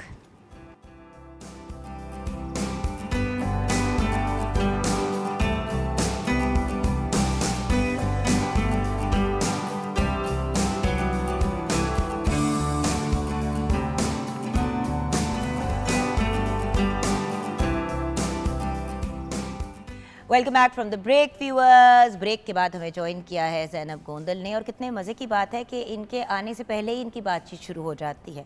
अब शेफ़ फ़खरुन्निसा को नहीं पता था कि आज ज़ैनब गोंदल हमारे साथ है, तो उन्होंने कहा अच्छा आपने ज़रूर जब ज़ैनब गोंदल आएंगी तो उनसे पूछना है कलौंजी के बारे में। तो मैंने कहा चलें कलौंजी के बारे में हम ज़रूर उनसे पूछेंगे, लेकिन आज जो दिन है उससे रिलेटेड भी बात करेंगे, which is international T day. तो ज़ैनब गोंदल देख ही लिया आपने उनको, न्यूट्रिशनिस्ट हैं, डाइटिशियन हैं, फूड टेक्नोलॉजिस्ट हैं। अस्सलाम वालेकुम। वालेकुम अस्सलाम। क्या हाल है? अल्हम्दुलिल्लाह बिल्कुल ठीक। अच्छा देखो ज़ैनब, हमारी हमेशा कोशिश होती है एट मॉर्निंग एट होम कि हम कंप्लीट सोल्यूशन दें। Yes. और एक बात दूसरे से किसी तरह कनेक्टेड हो, और अगर नहीं भी है तो हमारी एक थीम चल रही होती है दिन की। जैसे आज के प्रोग्राम का जब आगाज़ किया तो इस बात पे ज़्यादा फोकस किया कि गर्मियों में क्या एहतियाती तदाबीर, जैसे कि अपने आप को कवर करके रखें धूप में अगर आप जा रहे हैं, कपड़े ब्रीदेबल पहने, खाने पीने में एहतियात करें। फिर उसके साथ हम हमेशा चीज़ों को बैकअप भी करते हैं। ट्रू। खाने की बात करते हैं तो हम किसी न्यूट्रिशनिस्ट को बुलाते हैं, मेडिकल चीज़ों की बात करते हैं तो डॉक्टर्स को बुलाते हैं। हमारा जो एस्पेक्ट होता है हम उसको ज़रूर कवर करने की कोशिश करते हैं। और जैसे कि हम लोग आज भी थोड़ा सा जो है इस तरफ जाएंगे कि हम आज हमारे साथ हमने एक स्पाइन सर्जन को बुलाया और वो हमें गाइड करेंगे जी। क्योंकि अक्सर हम बात करते हैं गिट्टे गोडों में दर्द होती है, भाई क्यों होती है, उनका क्या हाल है, और हर चीज़ के लिए अस्पताल नहीं जाना, लेकिन किन चीज़ों के लिए जाना है ये भी तो जानना ज़रूरी है। बिल्कुल, ये बहुत ज़रूरी चीज़ है कि आपको पता हो कि किस पॉइंट पे आपने घर नहीं रहना और आपको एक डॉक्टर को कंसल्ट करने की बहुत ज़्यादा ज़रूरत है। हम लोग घर बैठे हुए काम अपना इतना ख़राब कर लेते हैं और जब हम डॉक्टर के पास जाते हैं तो वो बेचारा देख रहा होता है कि अब आप लास्ट स्टेज पे किसी भी बीमारी की मेरे पास आए हो तो उसकी ट्रीटमेंट उस टाइम पे पॉसिबल नहीं होती। शायद आपको जब घुटने का दर्द स्टार्ट हुआ हो, आप अगर तभी चले जाओ तो उसका ट्रीटमेंट पॉसिबल हो, लेकिन जब आप डॉक्टर के पास गए हो तब सिर्फ नी जो है रिप्लेसमेंट है वही सोल्यूशन रह गया हो। इसलिए बेहतर है कि डॉक्टर को कंसल्ट कर लेना चाहिए। बिल्कुल सही। अच्छा, इंटरनेशनल टी डे है आज, उसकी तरफ जाने से पहले आपका जो सवाल था कि जो आप बात करना चाह रही थी वो आप कर लें पहले फ़खरुन्निसा। मैं यही ज़ैनब से पूछना चाह रही थी कि हम कलवंजी के बारे में सुन्नत के as a point of view से तो सुनना ही है, हमेशा बचपन से सुना है। इसका हमें वैसे साइंटिफिकली भी हमें थोड़ा सा हमें इसका गाइड करें कि ये मतलब हमारे लिए वैसे किस तरह से ज़रूरी है और क्योंकि क्यों हम ना इसको किचन में हमें आज डेली कलौंजी रूटीन में डालने में मतलब क्योंकि हम मखनी हांडी बना रहे हैं तो उसमें डाल रही थी, तो मेरी राय ये थी क्योंकि भाई खाने में जैसे हम लोग हल्दी डालते ही हैं, हमने आपको कहा एक चुटकी उसके अंदर काली मिर्च डाल दिया करें, जो भी बना रहे हैं बस एक चुटकी काली मिर्च डाल दे ताकि उसकी जो अब्जॉर्प्शन है वो बेहतर हो जाए। उसी तरह कलौंजी अगर थोड़ी थोड़ी खाने में आप डाल दें खाना बनाते हुए। अच्छा, सबसे मज़े की बात यह है कि जैसे हदीस में भी है कि तमाम बीमारियों का इसमें जो है ना वो हल है, शिफा है सिवाय मौत के। और अगर मैं बात करूं कि आप निहार में अगर कलवंजी का इस्तेमाल करते हो तो ये आपकी जितनी भी प्रॉब्लम्स है बॉडी में, जैसे फॉर एग्जांपल मैं बात करूं कि अगर आपके हार्मोन्स डिस्टर्ब हैं ये उसको ठीक करने में हेल्प करती है। अगर आपको डायबिटीज़ है और अनकंट्रोल्ड डायबिटीज़ है तो कलौंजी उसको ठीक करने में भी आपके लिए हेल्पफुल होती है। उसके अलावा जो दिल के मसाइल हैं उनके लिए बहुत बेहतरीन है। कोलेस्ट्रॉल और यूरिक एसिड जिन पेशेंट्स में हो चुका होता है और ट्रीटेबल, हम कहते हैं कि आप अपनी डाइट के साथ भी करो, लेकिन जो एडिशनल चीज़ें हम ऐड ऑन कराते हैं उसमें हम हमेशा कलौंजी को ज़रूर ऐड कराते हैं। और सबसे मज़े का बेनिफिट, वेट लॉस करना है तो कलौंजी इज़ योर बेस्ट फ्रेंड, लेकिन कितनी इस्तेमाल करनी है ये लोगों को समझ में नहीं आता। 7 दाने, उसके जो छोटा सा बिल्कुल उसका दाना होता है, अब वो 7 ले लो, सुबह निहार मुँह चबा के खा सकते हो, बेहतरीन है। नहीं तो मुँह में रखे ऊपर से पानी पी लें। और अगर आप चाहते हो कि आपके बाल ज़्यादा हों, घने हों और लॉन्ग लास्टिंग काले रहें तो आपको चाहिए कि आप कलौंजी को जो है वो खाने में भी इस्तेमाल करें और उसका जो ऑयल मिलता है मार्केट से आप उसको भी अप्लाई कर सकते हो, बेहतरीन होता है आपके लिए। और अगर आप खाने के लिए कोई टॉनिक ऐसा कलौंजी से बना के रखना चाहते हो जो डेली बेसिस पे आप खाओ और आपकी सेहत को बेहतर करे, तो उसके लिए आप कलौंजी जो है वो तकरीबन आप 250 ग्राम्स ले लो, जिसको हम एक पाव बोलेंगे। आप उसको अच्छे से ग्राइंड कर लो, इसके अंदर आप शहद डालो और उसके साथ जो है ना आप थोड़े से ड्रॉप्स कलौंजी का जो ऑयल होता है ना उसके डाल के आप इसको स्टोर करके फ्रिज में रख लो। ये जैसे हम कहते हैं ना माजून टाइप बन जाएगी, थोड़ी स्टिकी सी हो जाएगी। आपने डेली बेसिस पे इसकी 1/4 टीस्पून जो है ना उसको खाना शुरू कर देना है। आप अपनी हेल्थ में, अपने पिंपल्स में, अपनी एक्नी में, अपने बालों की हेल्थ में, रिंकल्स में, एंटी एजिंग के तौर पर ये काम करेगा आपके लिए। इसको ज़रूर इस्तेमाल करें। डन हो गया। अब बढ़ते हैं हम अपने आज के टॉपिक की तरफ। चाय, ये भी आप सुन ले क्योंकि आप चाय की शौकीन हैं, है ना? कितनी चाय पीती हो दिन में? 2 बार। कितनी? 2 बार। ठीक है। पानी कितना पीती हो दिन में? झूठ नहीं बोलना फखरुन्निसा, ऑन एयर झूठ नहीं बोलना, क्योंकि देखिए ड्रामों में हम लोग एक्टिंग कर लेते हैं। मैं हमेशा एक ही बात कहती हूँ, लोग कहते हैं आप तो स्क्रीन पे बिल्कुल ऐसे होती हैं जिस तरह बंदा रियल लाइफ में होता है। मैं यहाँ पे बैठ के जब होस्टिंग करती हूँ, आप जब वहाँ पे एज अ होस्ट बात करती हैं, एज अ शेफ, जब आप यहाँ पे बात करती हैं as an expert and as a co-host in this segment, तो बात बड़ी सिंपल है कि at the end of the day हमने वो बात करनी है जो सच्ची है। ट्रू। और हम खुद भी जो गलतियाँ करते हैं हम मानेंगे तो फिर दूसरे भी इस तरफ आएंगे। इसीलिए मैं हमेशा ये बात कहती हूँ कि जो चीज़ हम गलत, मैं अपनी गलत चीज़ें भी आपके साथ शेयर करती हूँ कि भाई मैं भी ये करती हूँ, लेकिन हमने इससे अपने आप को हटाना है। 2 साल मैंने एक्सरसाइज नहीं की, मेरी कमर का इशू था, बैक की प्रॉब्लम हुई भी थी। स्पाइन सर्जन ने बेइज्जती की और कहा कि क्या कर रही हैं आप, क्यों नहीं आप एक्सरसाइज कर रही? मैंने कहा मुझे तकलीफ बहुत होती है। उसने कहा 1 हफ्ता होगी, 2 हफ्ते होगी, तीसरे हफ्ते में आपका मसला खत्म हो जाएगा। 2 मेरे मेजर बैक प्रोसीजर्स हुए, तीसरा कराने की अल्लाह का शुक्र है जरूरत ही नहीं पड़ी। अल्हम्दुलिल्लाह। आप लोग गवाह हैं, आप लोगों ने देखा हुआ है। आप तो ज़ैनू मुझे बार बार मैसेजेस, कॉल्स ये वो कर रही थी, आप भी फखरुन्निसा हमेशा आप गवाह हो इस चीज़ के कि मैं कितने तकलीफ के अमल से गुजरी। और उसका सोल्यूशन क्या था?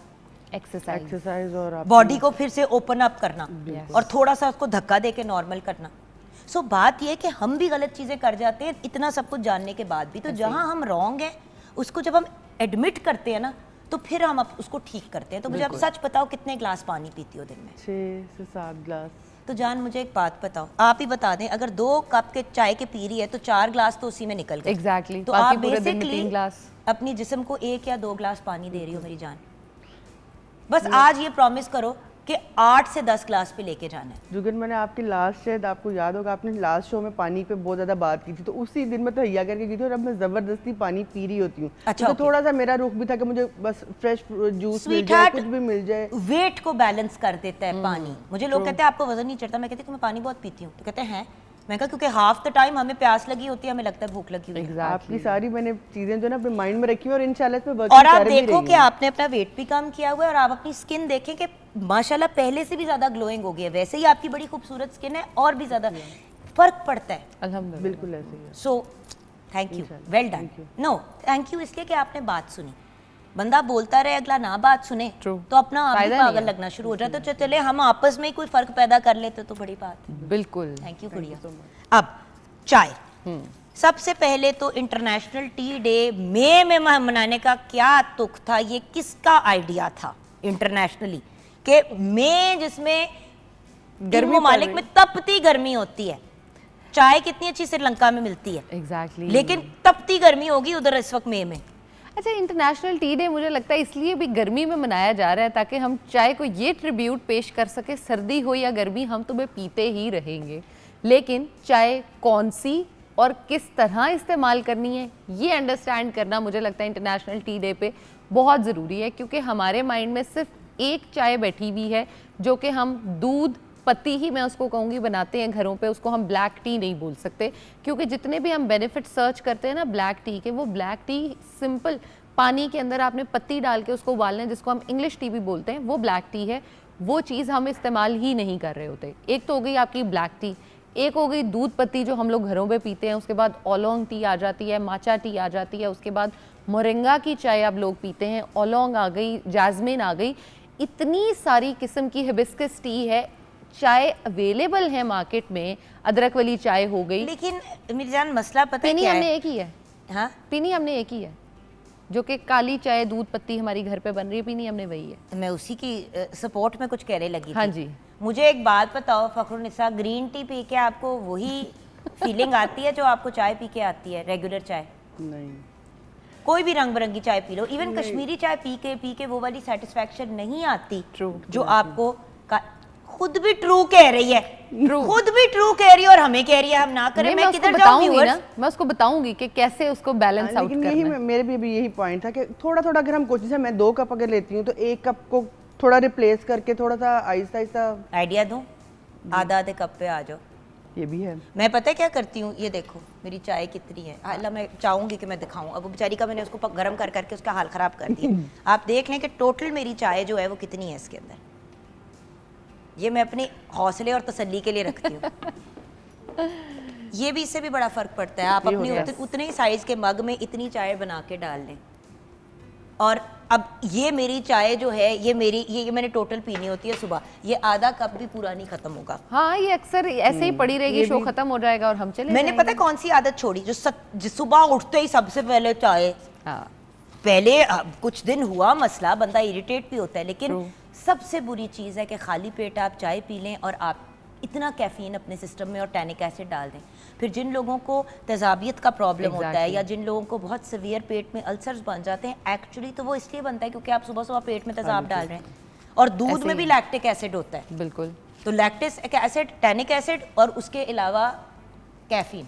लेकिन मैं एक क्वेश्चन यहाँ पर पूछ सकती हूँ? जो मर्जी पूछो। हम लोग ब्लैक कॉफ़ी जो सुबह सुबह खाली पेट या नाश्ते के साथ कंज्यूम करते हैं, क्या वो बेटर है हमारे लिए कि नहीं हमें उस टाइम पे लेना चाहिए? खाली पेट, खाली पेट या नाश्ते के साथ भी, साथ साथ नाश्ता और साथ साथ भी ब्लैक कॉफ़ी चल रही है? अच्छा, सबसे पहले तो ये वाला जो काम है ना, ये करना आपको छोड़ना पड़ेगा कि नाश्ते के साथ कैफीन का इंटेक, क्योंकि नाश्ता एक वाही चीज़ है जिसमें हम अंडे का इस्तेमाल करते हैं। कोई थोड़ा बहुत जो है ना वो हम अपना प्रोटीन का इंटेक या एल्ब्यूमिन्स जो भी चीज़ें हैं वो आप अपनी कंज्यूम कर रहे होते हो।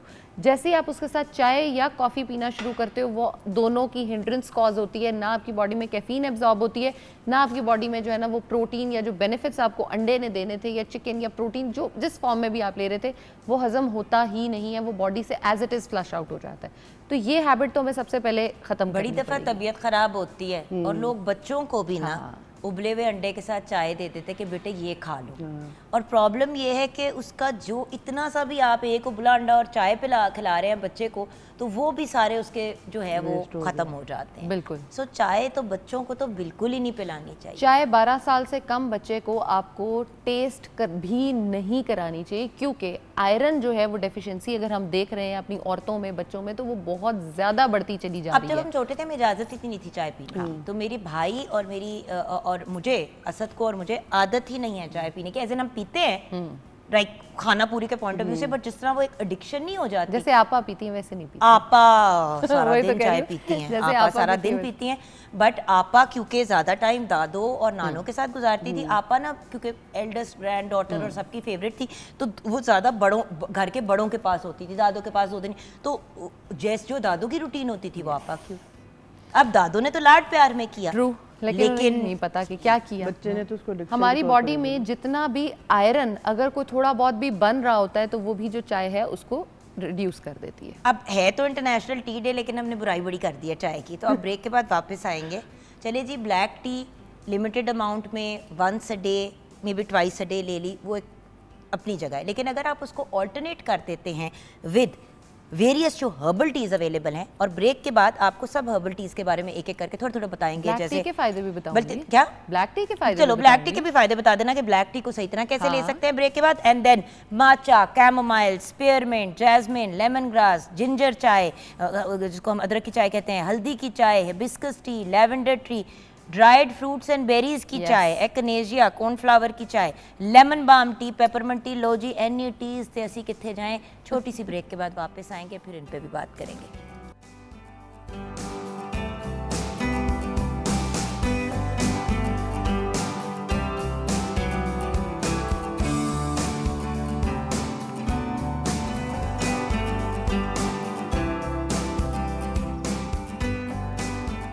Welcome back from the break viewers. हम बात कर रहे हैं इंटरनेशनल टी डे की, चाय की बात कर रहे हैं, और ये कह रहे हैं कि काली चाय ज़रूर पिएं, लेकिन उसको पीने का, ब्लैक टी जिसे कहते हैं, लेकिन उसको पीने का एक तरीका होता है, और उसके साथ साथ हर्बल टीज़ को भी इस्तेमाल करें अगर कुछ वार्म पीने का जी चाह रहा है, या ठंडा भी। जी, अगर हम बात कर रहे हैं ना ब्लैक टी की, तो हमें सबसे पहले ये समझना पड़ेगा कि जो चाय हम घरों में बनाते हैं उसको हम ब्लैक टी में इंक्लूड नहीं कर सकते, क्योंकि ब्लैक टी सिंपल ये होती है कि आपने पानी लिया और पानी में आपने जो पत्ती है आपकी वो डाली, वो बॉईल की और ख़त्म, वो रेडी हो गई। उसके जो बेनिफिट्स हैं वो मैं सेपरेट से डिस्कस करती हूँ, लेकिन जो चाय हम घरों में बनाते हैं जिसमें पानी, पत्ती, दूध और उसके अंदर हम चीनी भी डाल देते हैं, उनके क्या फ़ायदे हैं और क्या नुकसान है, मैं उस पर बात करना चाहूँगी। सबसे पहले तो ये कि आप ये समझो कि कौन से लोग ये दूध वाली चाय जो है ना वो नहीं पी सकते। जिन लोगों को गैस रहती है, जिन लोगों को ब्लॉटिंग बहुत ज़्यादा होती है, और जिन लोगों को सुबह उठते ही देखते हैं कि उनका मुंह जो है वो स्वेल हुआ हुआ है, जिनको सूजन बहुत ज़्यादा हुई हुई है, उन लोगों के लिए ये वाली चाय जो है वो नहीं है, क्योंकि ये दूध और पत्ती जो है ये मिल के आपकी बॉडी में बहुत ज़्यादा सूजन जो है उसको क्रिएट करती है।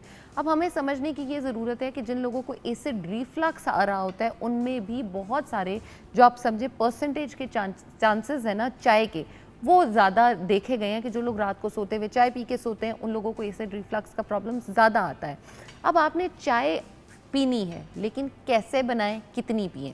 नंबर 1, मैंने बहुत सारे लोगों में ये मिस्टेक देखी है कि वो एक ही पैन सुबह रखते हैं चूल्हे पे, उसके अंदर चाय बना लेते हैं और उसके बाद वही दोबारा रीहीट की चाय पकती रहती है और वो आप सारा दिन पीते रहते हो। ये चीज़ आपके लिए जहर से भी बुरी हो जाती है। जब आप चाय बनाओ और बनाने के बाद आप उस यूटेंसिल को वॉश किए बगैर उसमें दोबारा चाय बना लो, या चाय पड़ी रही और आपने उसी के अंदर बार बार चाय जो है ना वो बनाते चले गए, वो चाय आपकी बॉडी में कैंसर तक कॉज कर सकती है। क्योंकि मैं तो हर वक्त जो है वो चाय गरम कर हाय अल्लाह, ये तो कुछ 7,000 दफ़ा गरम होती है, ये तो मुझे पता ही नहीं था। बिल्कुल चाय आपने गरम नहीं करनी, और चाय बनाने के बाद कोशिश करें कि आप मैक्सिमम उसको 10 मिनट के अंदर अंदर जो है ना वो कंज्यूम कर लें, और उसके बाद जब वो ठंडी हो जाती है उसको जब आप रीहीट करते हो तो उसके जो टेनिन्स हैं वो आपके लिए जहर बनना शुरू हो जाते हैं।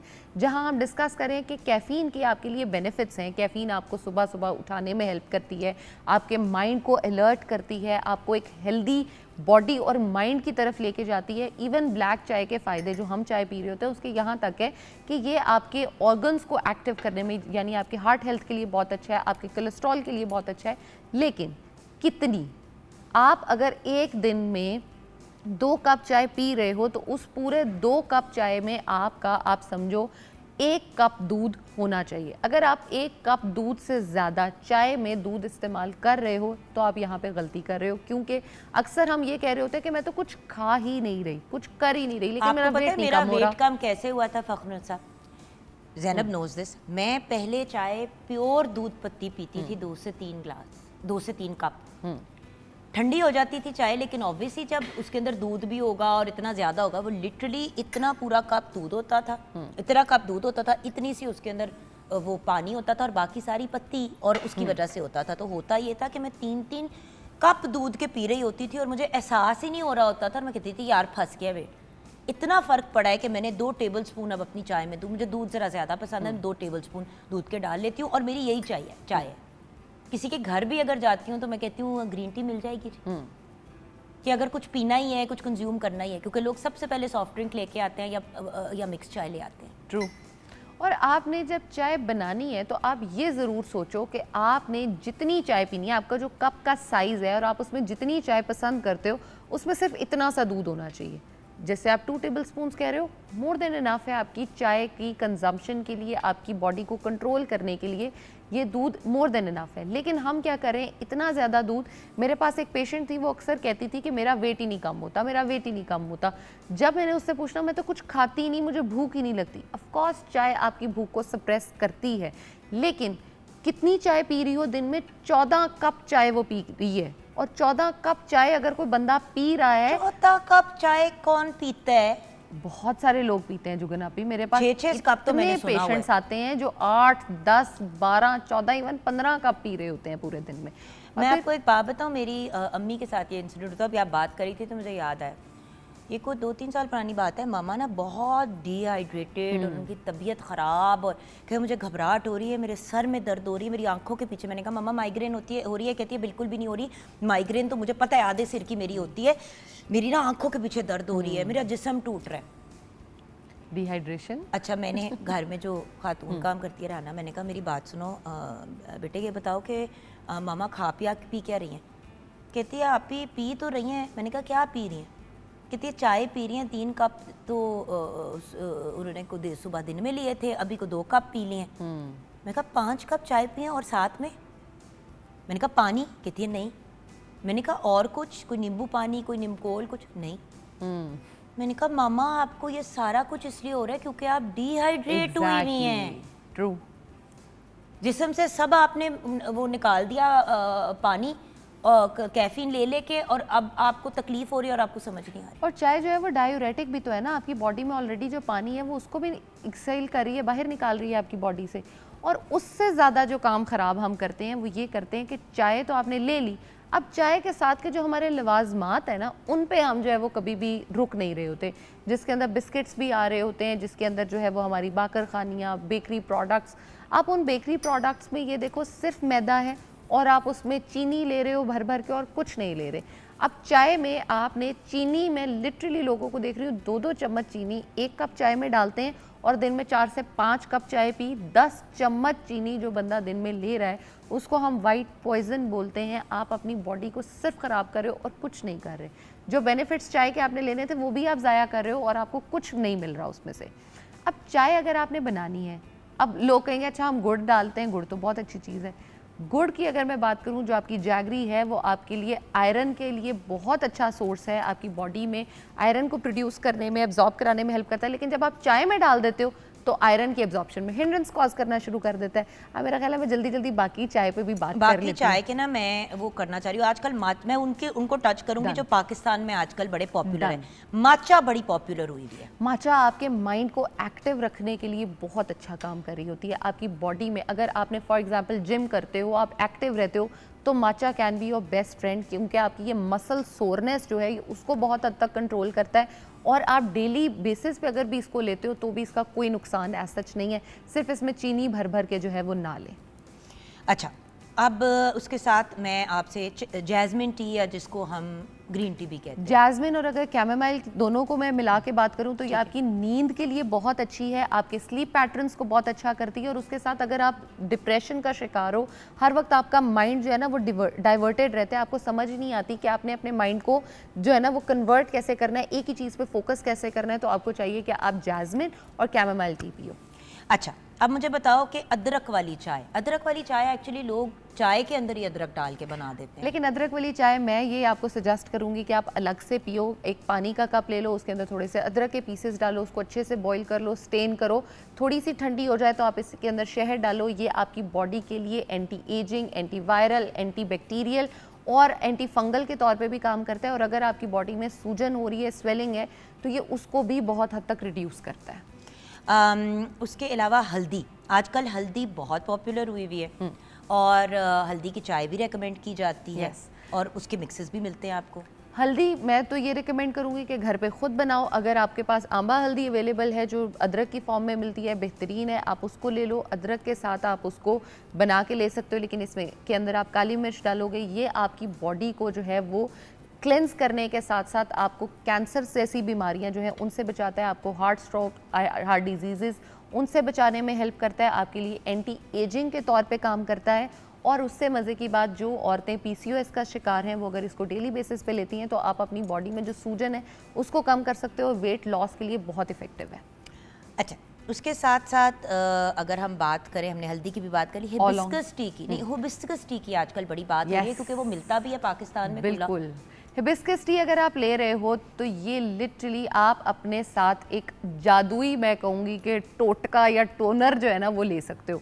हिबिस्कस जो है ये आपके बालों की हेल्थ के लिए बहुत अच्छा है, आपकी ऑर्गन्स के लिए बहुत अच्छा है। और मज़े की बात यह है कि अगर आप हिबिस्कस को डेली बेसिस पे लेते हो तो आपकी स्किन जो है वो लिटरली, जो हम कह रहे होते हैं ना चाइनीज़ की ये वाली वो ले लो, जापानीज़ ये स्किन केयर कर लो, आप सिर्फ हिबिस्कस पीना शुरू कर दो, आपकी स्किन बेहतरीन हो जाएगी। और बाय द वे इनके टी बैग्स अगर आप अपनी आंखों पे भी ठंडे करके लगा देते हैं यूज़ करने के बाद, तो आपकी स्किन केयर का भी वो अंडर आइज को भी बड़ा सूदिंग करता है। अच्छा, ये बताओ कि लैवेंडर टी, लैवेंडर लगाने को तो सुना था, कभी खाने और लगाने को नहीं सुना। आजकल तो लैवेंडर हनी भी आ गई है। हाँ, लैवेंडर हनी, लैवेंडर टी आपकी बॉडी को सूद करने के लिए और रिलैक्स करने के लिए जो लैवेंडर की खुशबू है ना वो बहुत अच्छा काम करती है। तो टी के तौर पे भी ये आपको रिलैक्सेशन मोड में जो है ना वो एक्टिव कराती है और आपके लिए बड़ी हेल्दी होती है, तो ज़रूर लें। ओलोंग टी रह गई है मेरा ख्याल है, ओलोंग टी भी रह गई है। और उसके अलावा जो लोग ड्राई फ्रूट्स के साथ चाय बनाते हैं, ओलोंग टी की अगर बात करूं तो आपकी ओरल हेल्थ जो है उसके लिए, आपकी दांतों की सेहत के लिए, मसूड़े जिन लोगों के ब्लीड करते हैं उनके लिए बहुत बेहतरीन है। और अगर आप ड्राई फ्रूट्स और जो फ्रूट्स को ड्राई करके ले रहे हो उसमें तो सबसे मज़े की बात यह है आपको फ्रूट्स के सारे बेनिफिट्स भी मिल रहे होते हैं और आप जो चाय के फ़ायदे हैं यानी कैफ़ीन भी आ रही है और आपके फ्रूट्स के बेनिफिट्स जो हैं आप उनको भी ले रहे हो। और फ्रूट्स ज़रूरी नहीं है कि आपने मार्केट से जाके कोई ख़रीदने, आपके पास जो भी फ्रेश फ्रूट अवेलेबल हो आप उसकी चाय भी बना सकते हो। जैसे पीचेस की अगर मैं बात करूँ, आड़ू जैसे आजकल आया हुआ है, आपने आड़ू लिया, आड़ू को छोटे छोटे स्लाइसेस में अगर काट लो और इसको ट्रे बनाकर थोड़ा सा बेक कर लो, उसके बाद बेक करने के बाद आप इसको रख सकते हो जितना मर्जी टाइम आप चाहो। लेकिन बनाने का सिंपल तरीका, पानी लो, पानी के अंदर आड़ू डालो, थोड़ा सा वो बॉईल हो जाए तो अपनी जो काली चाय वाली पत्ती होती है वो डाल दो। स्टेन करने के बाद आपके पास कैफ़ीन के भी बेनिफिट्स हैं, आपके पास आड़ू के भी बेनिफिट्स हैं। आप चाहो तो इसमें बर्फ़ डाल के इसको ठंडी टी बनाकर भी पी सकते हो, गर्म चाहो तो गर्म पी सकते हो। देखिए व्यूअर्स, ऑप्शंस अनलिमिटेड है, हमारे ऊपर डिपेंड करता है कि हम क्या करना चाहते हैं। बेस्ट चीज़ सेहत के लिए पानी। उसके बाद अगर टीज़ लेनी है तो ब्लैक टी को लेने का जो तरीका बताया ज़ैनब ने उस तरीके से कंज्यूम करें। अदरवाइज़ हर्बल टीज़ भी ऑप्शंस हैं। लिक्विड का ज़्यादा से ज़्यादा इस्तेमाल इस सीज़न में बड़ा इम्पॉर्टेंट होता है। और अगर टीज़ आप ग्रीन टीज़ के भी, मतलब जो कहते हैं ठंडी टीज़ की तरह से भी ले रहे हैं, जिनको हम आइस टी भी कहते हैं, जैसे आइस पीच टी का आपने बताया कि आड़ू की चाय कैसे बना सकते हैं, ये सब चीज़ें की जा सकती हैं लेकिन करते नहीं। तो ज़ैनब को यहाँ बुलाने का ये रीज़न होता है कि शायद आप किसी क्वालिफाइड एक्सपर्ट की बात सुन के ही सुन लें। सो कुछ हमारी भी ये टिप्स एंड ट्रिक्स ट्राई किया करें। Thank you so much Zainab. Welcome. यहाँ पे हम ब्रेक की तरफ जाएंगे। ब्रेक के बाद जब वापस आएंगे तो हमारे साथ एक बहुत ही अकम्पलिश डॉक्टर होंगे जो हमारे साथ शेयर करेंगे कि बैक से रिलेटेड जो मसाइल हैं, स्पाइन से रिलेटेड जो मसाइल हैं, उनको कैसे हल किया जा सकता है। ब्रेक के बाद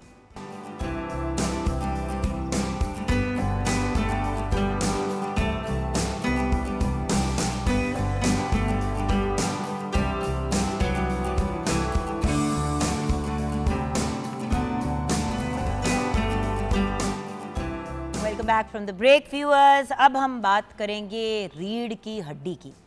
जब भी हम रीढ़ की हड्डी की बात करते हैं तो लोग कहते हैं कि एकदम से ना लोगों को अपनी कहीं ना कहीं गिटे गोडों में दर्द याद आ जाती है, लेकिन जब हमने कभी कहना होता है कि कोई हमारा बहुत सपोर्ट सिस्टम है या कोई भी इंसान हमारे साथ बहुत हमारी साइड देते हैं, तो हम हमेशा कहते हैं कि जी वो बिल्कुल हमारी रीढ़ की हड्डी की तरह है, विच मीन्स कि आपके पूरे सिस्टम को, आपके पूरे स्केलेटल स्ट्रक्चर को मैनेज आपकी स्पाइन नहीं करती।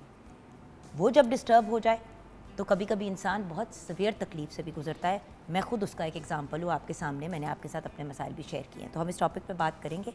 लेकिन क्योंकि शेफ़ फ़खरुन्निसा ने अपना सारा काम मुकम्मल कर लिया तो पहले हम उनको मौका दे देते हैं। जी जोगिन, हमने अपनी जो है बोनलेस हांडी बिल्कुल तैयार कर ली है और ये तो बल्कि आपके होते हुए ही तैयार हो चुकी थी, बड़ी झटपट सी है। आप इसको ईद पे भी ज़रूर ट्राई करिएगा और अपना फीडबैक भी ज़रूर दीजिएगा। अच्छा फ़खरुन्निसा, आपकी बैक में पेन होती है? बिल्कुल। कहाँ होती है? लोअर बैक में, नीचे। अच्छा, अब व्यूअर्स, ख़वातीन में अनफॉर्चुनेटली सबसे ज़्यादा हम ये मसाइल देखते हैं पाकिस्तान में, एटलीस्ट सुनते हैं अपने प्रोग्राम पे भी जब बात करते हैं, लेकिन ऑब्वियसली हमारे साथ डॉक्टर साहब है, वो हमें बेहतर फैक्ट्स एंड फिगर्स पे गाइड कर सकते हैं। लेकिन ख़वातीन कुछ ऐसी चीज़ें करती हैं, स्पेशली प्रेगनेंसी के दौरान, बच्चे होने के बाद, फिर अपने जब घरेलू काम और दूसरे मामलात कर रही होती हैं। अब कहने को लोग कहते हैं कि मर्द बहुत फिजिकली एक्टिव होते हैं, लेकिन जो ख़वातीन स्पेशली होम मेकर्स होती हैं वो तो कॉन्स्टेंटली घूम फिर रही होती हैं, और कभी कभी हम छोटी छोटी मिस्टेक से अपनी बॉडी को बड़ी बुरी तरह डैमेज कर देते हैं। हमारे साथ डॉक्टर शाहिद अली चौधरी हैं, कंसल्टेंट स्पाइन सर्जन हैं, assistant professor and director spine division orthopaedic unit 1 at King Edward Medical University Mayo Hospital. अस्सलाम वालेकुम डॉक्टर साहब। वालेकुम अस्सलाम, थैंक यू वेरी मच। और आज हमारे पास डॉक्टर शाहिद से गुफ्तगू करने के लिए और उनसे मशवरा लेने के लिए पेशेंट्स भी हैं। हमारे साथ आयशा बीबी हैं। अस्सलाम वालेकुम। वालेकुम सलाम। आयशा बीबी, आप काम करती हैं? हाँ जी करती हूँ, अभी नहीं करती, दर्द होती है, तकलीफ की वजह से नहीं हाँ काम जी, करती, नहीं होता लेकिन आप वर्किंग लेडी थी। बिल्कुल ठीक है। फिर हमारे साथ हैं ताहिरा परवीन साहिबा। अस्सलाम वालेकुम। सलाम ताहिरा जी, आप वर्किंग लेडी हैं, होम मेकर हैं, घर पे होती हैं, क्या करती हैं आप? जी, मैं होम वर्किंग भी और स्कूल में भी काम करती हूँ। तो यानी कि आप एक वर्किंग लेडी हैं हाँ जी, working and lady। Home maker. हाँ जी। तो भाई दोनों बहनें जो मेरी हैं उनका भी मेरे वाला हाल है। हम लोग काम भी करते हैं और ना भी चाहें तो डॉक्टर साहब, पाकिस्तान जैसे मुल्क में हमें घर भी देखना पड़ ही जाता है, चाहे सारा घर का बोझ भी हमने फाइनेंशियली उठाया हो, काम हमारे ऊपर ही पड़ता है। तो देखिए, होना चाहिए नहीं होना चाहिए वो किसी और प्रोग्राम में हम जेन जी से डिस्कस कर लेंगे। इस वक्त जो हालात हैं, ये दोनों भी नहीं घर पे कह सकती जी मैं घर का काम नहीं देख सकती, खुद ही करो, और मैं भी नहीं कह सकती, बिकॉज सिचुएशन ऐसी नहीं है। सो पाकिस्तान में इस वक्त कमर से रिलेटेड, स्पाइन से रिलेटेड क्या मसाइल चल रहे हैं सबसे ज़्यादा? थैंक यू जुगन, आप हमेशा से एक बड़ी वाइब्रेंट वॉइस रही हैं स्पाइन के इश्यूज़ के लिए, बिकॉज वी ऑल नो आपका अपना इशू चल रहा है since you are a big advocate of the issues. हमारे लास्ट प्रोग्राम जब हमने किया था उसमें मैंने एक फिगर कोट की थी विच इज़ अलार्मिंग। अल्लाह ताला ने दुनिया में जितने इंसान पैदा किए हैं उनमें से 85% को बैक के मसाइल आने, 85% लोगों को कमर के मसाइल आने, और उन 85% में सबसे ज़्यादा मसाइल जो बैक पेन के हैं वो ख़वातीन में आने। उसकी वजह जैसे आपने बताई, उनकी शादीशुदा ज़िंदगी, प्रेगनेंसीज, घरों में काम का बोझ, ऐसा वज़न उठाना जो उनके जिसामत और उनकी बॉडी के हिसाब से नहीं है। अब मुझे एक बात बताएं, एक खातून इतनी बड़ी पानी की डिस्पेंसर की बोतल जब उठा के डिस्पेंसर पे लगाएगी, जैसे एक एग्जांपल दे रही हूँ, चाहे वो फिल्टर पानी का हो या मिनरल वाटर का हो, हर किसी ने अपने घर में कोई सिस्टम लगाया होता है और पानी कभी भी नीचे रख के तो पीता नहीं है बंदा। तो अगर अपने काउंटर पे भी सिर्फ स्टैंड के ऊपर भी आपने वो भारी पानी की बोतल रखनी है, तो अक्सर ख़वातीन खुद कर रही होती हैं, और जिस तरीके से वो उठाती हैं और रखती हैं, ना होने वाला भी मसला हो जाता है। इसमें ना कुछ चीज़ें बड़ी अहम हैं। हमारी सोसाइटी में अपनी हेल्थ अवेयरनेस आपको पता जनरली ही नहीं है, बहुत मिनिमम सा एजुकेशन है हर बंदे को। अगर आप हमारी इन दोनों जो पेशेंट्स हैं इनसे भी अगर आप पूछें, इन्होंने कभी ज़िंदगी में कभी कोई एक्सरसाइज की है? नहीं की है, लेकिन वो जिम वाली नहीं है, एक्सरसाइज नहीं है ना। अगर आप किसी खातून से पूछें कि आप डॉक्टर साहब कभी पोचा लगाया है आपने? नहीं, मैंने लगाया है, तुसी लाया? तुसी लाया? हम चारों ने तो, हम तीनों ने तो लगाया so वो पोचा। that's not the exercise। तो सर जी वो जिम से ज्यादा एक्सरसाइज है। उसी पे आ रहा हूं मैं। सो एक्सरसाइज में पोजीशनिंग इंपॉर्टेंट है। कि आपने कौन सी एक्सरसाइज किस पोजीशन में करनी है। जैसे जिम में आपने बेंच प्रेस गलत पोजीशन में लगाया और शोल्डर का कोई ना कोई पट्टा तोड़ लिया तो आपने। यानी कि आप मान रहे हैं कि हम वर्जिश करते हैं लेकिन Yes, गलत करते हैं। गलत करते हैं। हाँ, ये मैं मानने के लिए तैयार हूँ। जैसे पानी की बाल्टी, हाँ, पानी की अब बाल्टी। मैंने देखा है पानी की बाल्टी उठानी है। अब जरा मेरे पूरे को दिखाएं, पानी की बाल्टी को किस तरह उठाती है खवातीन? ऐसे करके, अच्छा नीज लॉक हुए में, हाँ। ऐसे करके बाल्टी को उठाया और फिर उसको उठाया और फिर ऐसे करके चलते हुए जा रहे हैं। अब और गिरते पड़ते, क्योंकि जाहिर ही जब पानी की बाल्टी पानी से भरी होगी तो वो जवान आदमी नहीं उठा नहीं उठा पाता। सकते। तो ये इस किस्म की चीजें हो गई। फिर आपने अपने किचन के अंदर सामान और चीजें ऐसे रखी हुई हैं कि हर बार आपको अजीब से एंगल पे चीजों पे चढ़ जाना चढ़ के पड़ता है। करना पड़ता है। फिर आप देखें ना, घरों के अंदर आपने खवातीन, हमारे आम तौर पे जो मुतवसत घराने हैं उनमें सफाई सुथराई का सारा काम खातून खाना ने खुद करना होता है। बिल्कुल सर। कोई हाउस हेल्प अवेलेबल नहीं होती। उसने वो भारी भारी बेड भी खुद उठा के साइड पे करने, उसने सफाइयाँ भी नीचे से खुद करनी है। सुबह मैं अपने मेरा बेटा हमजा आ रहा है कनाडा से, तो मैं सफाइयाँ ऑब्वियसली पहले से शुरू करा दी हैं क्योंकि वो बड़ा फिनिकी है। अच्छा, तो अब उसकी मैं आज जब सफाई करवा रही थी तो उसका बेड जो है ना, जहाँ उसकी एक तस्वीर लगी हुई है उससे ऑफ हुआ था। सुबह मैं यही करके आई, धक्के लगा के धक्के लगा मैं के। तो करूँगा। अब उसमें क्या होता है कि आपने एंड में एक- मैं जमीन पे बैठ के पैर से धक्के लगा रही थी और हाथ से। आप लोगों ने भी किया होगा किसी ना किसी मौके पे ऐसा का। नहीं, मैं इसलिए कह रही हूँ कि हम सब करते हैं, इससे कोई फर्क नहीं पड़ता कि हम किस बैकग्राउंड से बिलोंग करते हैं, पैसे कितने हैं कितने नहीं है, ये काम हमारे ही गले पड़ते हैं। ये खवातीन के जिम्मे हैं। अगर वर्किंग लेडी, तो सर पहले एक सीरियस सवाल का जवाब देते, फिर आप लोग क्यों नहीं करते? खुद मर्द होके आप ये बात करें, फिर आप लोग ये क्यों नहीं करते? हमारे काम क्यों नहीं आसान करते? अब बात आपकी ठीक है। उसमें असल में मेरा ख्याल है कि मर्द हमेशा प्रिविलेज ले जाता है कि शायद I am the working earning member, और फाइनेंस आपको पता है पूरी दुनिया में बड़ा इंपॉर्टेंट है। जो वज़ीर ख़जाना होता है उसकी बड़ी अहमियत होती है क्योंकि घर को चला रहा होता है वो। इसी तरह घर में भी मेल इस चीज़ की privilege वेस्ट में तो ख़त्म होती जा रही है क्योंकि अब वहाँ पे एहसास डेवलप होगा कि बोथ आर इक्वल। बिल्कुल जब ये एहसास डेवलप हो जाएगा तो खातून के पास घर में टाइम निकल आएगा। बिल्कुल। सो बात यह है कि डॉक्टर साहब ने भी यही बात in so many words pinpoint की कि भाई हमें भी अपने आप को ज़रा थोड़ा इजी करना है और थोड़ा सा तरीके से जो भी काम करें तरीके से करें, और उसके साथ थोड़ा सा अगर मर्द हजरात भी आगे बढ़ के एटलीस्ट उन चीज़ों की रिस्पॉन्सिबिलिटी ले लें जिसकी वजह से हम औरतें किसी जिस्मानी या जहनी तकलीफ से गुजरते हैं, तो मिलजुल के फिर असल में गाड़ी के पहिए चलेंगे ना। सिर्फ एक पहिया गाड़ी का नहीं चल सकता, हाँ। गाड़ी रुक जाती है। सो बढ़ते हैं आयशा बीबी की तरफ। आयशा बीबी, आपकी क्या कहानी है? कमर का जो आपको तकलीफ है हाँ वो जी। क्या मसला है आपका? कहाँ पे दर्द होती है? क्या कमर प्रॉब्लम? में होती है। पहले तो उतले दोनों हिस्से में, निचले हिस्से में? इधर से होती है, दरमियान नीचे के से- नीचे हाँ, के दरमियान से भी ठीक है, होती हिप है। बोन वाले एरिया में। अच्छा, और क्या तकलीफ होती है? दर्द होती है, बस लेट नहीं सकती। 10 मिनट ऐसे बर्तन बंदा धो लेता है, वो नहीं ऐसे होता। 10 मिनट खड़ी हो खड़े सकती खड़े है, टीसें ऐसे- शुरू हो जाती हैं या हाँ जी। मुसलसल तकलीफ रहती है? नहीं, ऐसे ही पता नहीं क्या हो जाता है, खिंचाव पड़ जाता है एकदम से ही, तो टांगों में जान ही नहीं होती। फिर लेटती हूँ तो लेट ही नहीं सकती, फिर करवट लेके ही लेटना पड़ता है। तो आप जो सीधी कह रही है करवट ना है। मेरी बहन, वो इतनी खवातीन का मसला है, मैं आपको बता नहीं सकती। डॉक्टर साहब, ऑफ कोर्स अब आपने अपने टेक्निकल सवाल पूछने हैं, वो आप पूछ के बताइए कि इनको प्रॉब्लम क्या है। अच्छा, मुझे ये बताएं, तकलीफ कब से आपको, कितने साल हो गए? 2-3 साल हो गए हैं, ज़्यादा कब से है? अभी 3 माह हो गए हैं, ज़्यादा ही है। दर्द किसी एक टांग में ज़्यादा है या दोनों में एक जैसी है? एक में ज़्यादा है, एक में हल्की है। किस टांग में ज़्यादा है? लेफ्ट साइड पे। लेफ्ट साइड पे। उल्टे हाथ। किस वक्त तकलीफ ज़्यादा होती है? क्या करने से जब तकलीफ? चलने से ज़्यादा होती है, काम करने से, कोई भारी चीज़ उठाने से। अब फिर जब दर्द शुरू हो जाती है आप क्या करती हैं उस दर्द को आराम देने के लिए? टैबलेट खाते हैं, फिर वो नहीं होता, फिर कभी मालिश करवा ली, फिर थोड़ा सुकून मिलता है। दर्द कंट्रोल नहीं हो रही तो अभी तो कितने दिनों से। अब आप पिछले और आपने काम भी छोड़ दिया हाँ इसकी जी, वजह काम भी से। छोड़ तो दिया। आप सोचे कि एक वर्किंग लेडी अब घर तक स्टक हो गई हैं ये। आज कितने दिनों से मैंने नाश्ता बनाया, 3 रोटियां बनाई हैं। वैसे बच्चे बाहर से चीज़ लेके खा लेते हैं, तो मतलब आप सोचें कि वो अपने अब बेसिक काम अगर सिर्फ अपनी ज़ात के लिए भी खाना बनाना हो तो वो बेचारी नहीं बना पाती। नहीं, मुझे तो होश ही नहीं होता बनाने का। कभी बच्चे स्कूल होते थे तो बाहर से ही फिर बच्चे चीज़ लेके दे देते थे, जागर में फ्रूट मंगवा के वो भेज देते थे।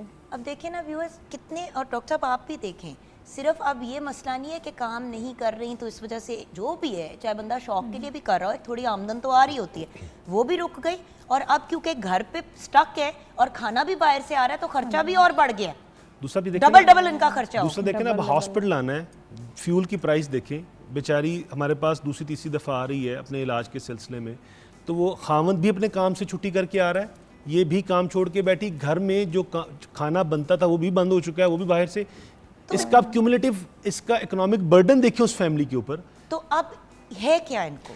इनका जो ना बैक द सेट, आप जब बिजी थी तो हम पीछे इन पेशेंट्स को मैं डिस्कस कर रहा था, इनकी चौथे पांचवें मोरे पे इनकी नस दब रही है, लेफ्ट साइड पे ज़्यादा है, राइट साइड पे, लेकिन दोनों ही दब रही हैं। एक दफ़ा इनको कमर में इंजेक्शन लग चुका है, कुछ रिलीफ मिला है अभी स्टेरॉइड का, मुझे भी लगा हुआ। हाँ, अब दूसरा इंजेक्शन हमने इनको लगाने का प्लान कुछ किया हफ्ते पहले मुझे लगा है दूसरी दफ़ा। अब हमने दूसरा इनको इंजेक्शन लगाना है, और साथ इनको हमने बताया है मैंने कि आपको कुछ ज़िंदगी में कुछ तब्दीलियाँ अब करनी पड़ेंगी। जिस तरह आपने इस जिस्म को इस्तेमाल करती आई हैं अपनी फैमिली की उसकी ग्रोथ के लिए, अब शायद आपका टाइम आ गया, आपको अपने आप को वक्त देना पड़ेगा। क्योंकि मेरी जान बिस्तरे में पड़ जाओगी, अभी आपकी कोई एज नहीं है, आप प्रॉब्ली उम्र में भी मेरे से कम हो, तो बात ये है कि आपकी कोई इस वक्त एज भी नहीं है। अगर आप इस मसले को इस स्टेज पे इस वक्त नहीं ठीक करेंगी ना जान, अल्लाह ना करे, खुदा न खास्ता, और 5-6 साल में आपसे बिस्तरे से नहीं उठा जाएगा। मैंने देखे हैं ऐसे केस कि अभी 40 साल की भी उम्र नहीं हुई और स्टक बिस्तरे में, और आप हिलने जुलने जोगे नहीं है। मैं आपको ये बता रहा था कि अगर हम आपको इंजेक्शन दूसरा लगाते हैं और आप नहीं बेहतर होती, तो only option left is surgery, हम सर्जरी की तरफ जाएंगे। तो इसलिए अभी मैंने कहा प्रोग्राम के बाद बैठ के मैं आपको बताता हूँ, बल्कि मैं आपको बताता हूँ आपके व्यूवर्स के लिए भी। सो इनको आगे ज़िंदगी ऐसे मरीज़ों को, अगर कोई हमारा आपका व्यूवर्स में प्रोग्राम सुन रहा है, उसको ये मसाइल है, क्या करना चाहिए उसको। सो हम कुछ जो चीज़ें इनिशियली हर बंदा गली मोहल्ले के डॉक्टर के पास जाता है, दवाई लेता है, ठीक हो गया, फेयर इनफ। 3 महीने के अंदर 80% मरीज ठीक हो जाते हैं जिन्होंने ठीक होना होता है। क्या बात है। जिन्होंने 3 महीने में ठीक नहीं ना होना, अब उनको हेल्प चाहिए अपने स्पाइन सर्जन के पास जाने की, उनको दिखाना है। अब इस पेशेंट के लिए मेडिसिन भी देंगे, इनको इंजेक्शन भी लगाए जाएंगे, इसके साथ इनको फिजियोथेरेपी स्टार्ट कराएंगे। अब फिजियोथेरेपी वो चीज़ है, हम आप बताती हैं कि मैं भी नहीं कर पाती, मैं नहीं कर पाता, I had my surgery of the back, मैं नहीं कर पाता उस चीज़ को, लेकिन इनको इस चीज़ पे कन्विंस करना, वो उस मिथ को ब्रेक करना कि ये इंपॉर्टेंट पार्ट है आपकी लाइफ का। मुझे अगर मौका दे दें तो मैं उनको अपना ही बता देती हूँ। मेरी कमर में बड़ी दर्द होती थी, मैं आपको एग्जैक्टली दिखा देती हूँ कहाँ, पीछे, और ये जो राइट और लेफ्ट साइड पे जो होती है ना, जो हड्डी हमारे ऐसे करके निकलती है, मेरी दोनों तरफ से 2 साल पहले मैं इधर ही सेट पे अंदर आते हुए गिरी और दोनों साइड से हड्डी में फ्रैक्चर आ गए। समझ आ गई? अब ये मेरी हड्डी है और ये किस तरह करके निकली, ये भी आपको समझ आ रही है? आपको तो पता ही है डॉक्टर साहब, यहाँ पे क्रैक आ गया। उसी दौरान दब भी पड़ा, L4, L5, SS1, SS2। Doctor साहब जहाँ गलत तो मुझे करेक्ट कीजिएगा। हुआ ये मेरी बहन के कुछ महीने पहले ये हुई, तकलीफ हुई, ख़त्म हो गई, खैर इलाज करवाया। मैं चलती थी ना तो मुझे करंट जाता था जैसे टांग के अंदर, और वो सीधे पाँव से तकलीफ जाती थी यहाँ तक, और फिर वो तकलीफ ऊपर जाती थी यहाँ तक। ऐसा ही होता है? अच्छा, तो यानी हम दोनों बहनों का एक ही प्रॉब्लम, मैं बिस्तरे में फंस गई थी और मैं यहाँ मॉर्निंग शो पे भी आती थी, तो एक कुशन रख के तो पीछे रख के तो गरम टकोर, मेरे से काम नहीं होता था आप ही की तरह। इसी तरह डॉक्टर साहब ने कहा कि एक्सरसाइज करनी है, 2-2.5 महीने मैंने नहीं की, मैंने नई फिजियोथेरेपी की, मैं पड़ी रही 2 दफ़ा। उन्होंने, आपको पता है इतने लंबे लंबे सुए होते हैं जो वो होते हैं, नॉर्मल इंजेक्शन तो होता नहीं है इतना लंबा, एपिड्यूरल वाला होता है जो जब बच्चा होने वाला, वो लगाए, 2 दफ़ा किए। दूसरी दफ़ा के बाद मैंने कहा यार ये तो बहुत ही तकलीफ दे अमल है, और उसके बाद भी बंदा उड्डा हुआ होता है क्योंकि एक प्रोसीजर है, तो ये तो सारी ज़िंदगी नहीं हो सकता, कितना स्टेरॉइड डालेंगे, हमारी तो हड्डियाँ गल जाएंगी। तो फिर मैंने आहिस्ता आहिस्ता एक तो वॉक करनी शुरू की, होती थी दर्द, तकलीफ होती थी डॉक्टर साहब, और साथ फिजियोथेरेपी शुरू की। जब फिजियो से 2-3 हफ्ते में थोड़ा मुझे सुकून आया तो मैंने प्रॉपर अपनी एक्सरसाइज शुरू की। इस वक्त मैं आपके सामने हूँ, ये देखिए मैं छलांगे भी मार रही हूँ, मुझे कोई तकलीफ नहीं हो रही। आप छलांग मार सकती हैं? नहीं, चीख निकल जाएगी ना डॉक्टर। मैंने इसलिए जंप इनको करके दिखाया डॉक्टर साहब, और वो भी मैंने एड़ी में छलांग मारी है। पहले मैं एड़ी में वॉक भी करती थी तो मेरी चीखें, आप मेरी टीम से पूछें। तो मैं सिर्फ ये कह रही हूँ मेरी बहन, आपने अपने आप को ठीक करना, ये ज्यादा नहीं आपके लिए कुछ कर सकते, बाकी काम आपने बड़ी इंपॉर्टेंट बात आपने ना, जो शायद वो मैसेज जो एक डॉक्टर नहीं समझा सकता, मैंने बात की है, वरना इतना ज्यादा मैं कभी अपने मेडिकल प्रॉब्लम स्क्रीन पे नहीं बताती। आपको इसलिए बता रही हूँ कि बहन मैं भी, आप तो बैठी हुई हैं, ये भी नहीं होता था मेरे से, तो अगर इनका मशवरा सुन लेंगी तो वो जिस तरह मैं 2-2.5 महीने से लील हुई हूँ, आप नहीं हो। Right doctor? हाँ बिल्कुल। पूरा तो सही है आप लोगों का, ये तो नहीं है हम लोगों ने कहा सही है माशाल्लाह, ये तो सही है, आसान तरीका है। लेकिन exercise डॉक्टर साहब भी। फिर फिजियोथेरेपी आपको इस तरह से कुछ मैनेज करानी पड़ेगी कि देखिए उसका एक पैसों का बर्डन भी होता है, अच्छा उसमें ना हमने कुछ इनोवेट तो किया एट द है, हॉस्पिटल फिर कुछ इनके लिए मैनेज करवाएं कि कुछ वो हमने इनोवेट किया है, हमने अपनी फिजियोथेरेपी टीम के साथ में हॉस्पिटल में कि आप पेशेंट को होम बाउंड प्लान दे दें कि पेशेंट एक दफ़ा आए, उसको आप एक्सरसाइज सिखाएं और फिर 1 महीने तक वो ना आए, बिल्कुल 1 महीने बाद आए, क्योंकि इसमें 3-4 की एक्सरसाइज है, मरीज लर्न कर जाता है। वो आप खुद कर लेना, एक बच्चों के साथ उनको के साथ मिला लेना कि वो आपको हेल्प करें, वो भी साथ साथ करें। ये सारी एक्सरसाइजेज जो फिजियोथेरेपिस्ट बताता है वो हर किसी के लिए अच्छी होती हर है। किसी के लिए अच्छी है। ठीक हो गया वादा? अगर वो आपको इस तरह का देंगे कि महीने में 1 दफ़ा आपने आना है तो ये तो कर सकती है ना मेरी हाँ जी, बहन? क्यों नहीं कर सकते, कर सकते। डन हो गया। ताहिरा जी आपकी कहानी। जी मैम, मेरे ना 2 साल से ये बहुत दर्द हो रही है कमर में, बहुत ज़्यादा। पहले ये था कि गुर्दे में हो रही है, फिर म्यू में ऐसे सारे टेस्ट करवाए, CT स्कैन करवाया, जी वो कमर में दर्द है, पट्टे कमज़ोर हो चुके हैं। अब ये दोनों टांगों में दर्द है, लेकिन ज़्यादा ये बाईं टांग में है। और पाँव रखो तो लगता है जैसे पाँव क्या मैम, वो चलते चलते टांग ही उठाई जाती है मेरी, तो आगे कदम नहीं रखा जाता मेरे से। I understand what she saying. पैर बंदा घसीटना एक तरह से शुरू कर देता है कि ना उठाए ना वो लगे बस, और एक टांग पे पूरा बोझ आता है, और फिर रात को दूसरी पासे दर्द शुरू हो रही होती है क्योंकि एक पासा जो है वो सारा दिन आपने ओवर यूज किया, ओवर यूज किया। हाँ जी मैम, वो इतनी टराटे पड़ती खिंचाओ कि मैं अक्सर स्कूल से पैदल घर जाती हूँ ना, तो मैं अक्सर खड़ी हो जाती हूँ सड़क पे, मैं आपके साथ सांस लेना शुरू हो जाती हूँ। जब टांग में थोड़ा सा स्लो हो फिर चलती कदम उठाया जाए, ना रात को सीधा लेटा जाता है मेरे से, इतनी खिंचाव पड़ती टांग में, और ना सीधा लेटा है ना करवट। और आंख लग भी जाए अगर गलती से तो फिर एकदम से बंदा उठ जाता है, मैम तकलीफ अब नहीं। तो छोटी तब से कि 2.5 महीने से मुझे इतनी पेन है कि मैं मूड़े पे बैठ के नमाज पढ़ती हूँ। अब तो मेरे से ना कि नमाज नहीं पढ़ी जाती, अपना वजन आप नहीं टांगों बुरा पे ना बैठा। मनाएं, आपकी एज क्या है मेरी जान? 35 साल। डॉक्टर साहब ये मेरे से 10 साल छोटी हैं, ये कैसे हो सकता है ये कि 12 साल तो बेचारी मेरे से छोटी। आए आप मेरे से 2 साल बड़े हैं? Very nice. अच्छा चलिए शुक्र है कोई तो मेरे से बड़ा है। तो बात ये है कि मेरे से 10 साल छोटी हैं और उनका हाल देखें आप।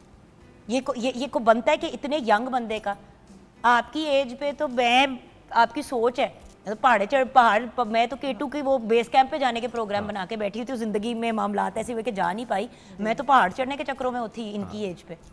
अच्छा मैं यहाँ पे ना एक चीज़ मेरा ख्याल है बड़ा रेलिवेंट पॉइंट हो जाएगा ख़वातीन के लिए। 35 साल की एक खातून मैरिड फीमेल जो वर्किंग भी है और होम मेकर भी है, तो बच्ची हैं, बच्ची है, कुछ उम्र नहीं है। 35 साल की एज अब मॉडर्न वर्ल्ड में is the age of marriage. 35 में तो सोचना शुरू शुरू करते होते हैं हैं लोग कि हम कि यार अब अब हमने अपना करियर बना लिया। अब शादी की तरफ भी छोटे छोटे हैं, यकीन जाने कि खुद ना पकड़ के खा सकते हैं ना पी सकते हैं, इतनी मुश्किल के घर में मैनेज करने वाला भी कौन है। मुझे बहुत तकलीफ दिया, यकीन जाने मैं बड़ी परेशान हूँ अपनी वजह इनका से। क्या इशू है? इनका हम क्विकली इसको मैं कुछ डिस्कस कर चुका था इनसे आपसे पहले। इनका BHL45 पे लेफ़्ट साइड पे इनकी नस बंद हो रही है। आज हमने इनको वो इंजेक्शन के प्रोसीजर के लिए मैंने इनको कहा जी म्यू हॉस्पिटल लेके जा रहे हैं इनको, वहाँ पे इमरजेंसी में लगाते हैं इनको वहाँ पे, और फिर इनको एक्सरसाइज उस पर डालते हैं इंशाल्लाह। बेहतर हो लेकिन जाएंगे। वही वाली बात जो इनको मैंने कही, आपको भी मेरी जान करनी पड़ेगी। जब भी हिम्मत खत्म हो रही हो ना, बच्चों की शक्ल देख।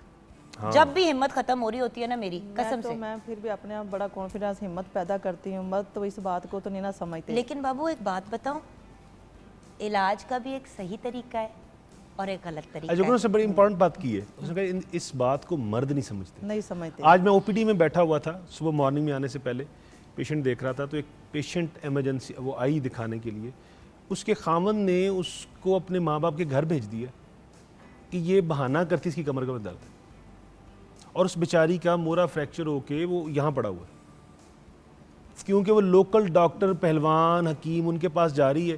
उन्होंने कहा जी कुछ नहीं, इन घर च परेशानी है, इन ज़हनी मसाइल ने। मैम ऐसे ये हमें तो जब भी कोई मसला होता है इर्द गिर्द वाले हमें ज़हनी मसाइल बना देते हैं। डॉक्टर साहब कुछ भी हो, हम जेन्युइनली डिप्रेशन में हो, अल्लाह माफ़ी दे, बच्चा पैदा करने के बाद ख़वातीन अक्सर डिप्रेशन से गुजरती हैं क्योंकि वो पूरा एक अमल होता है।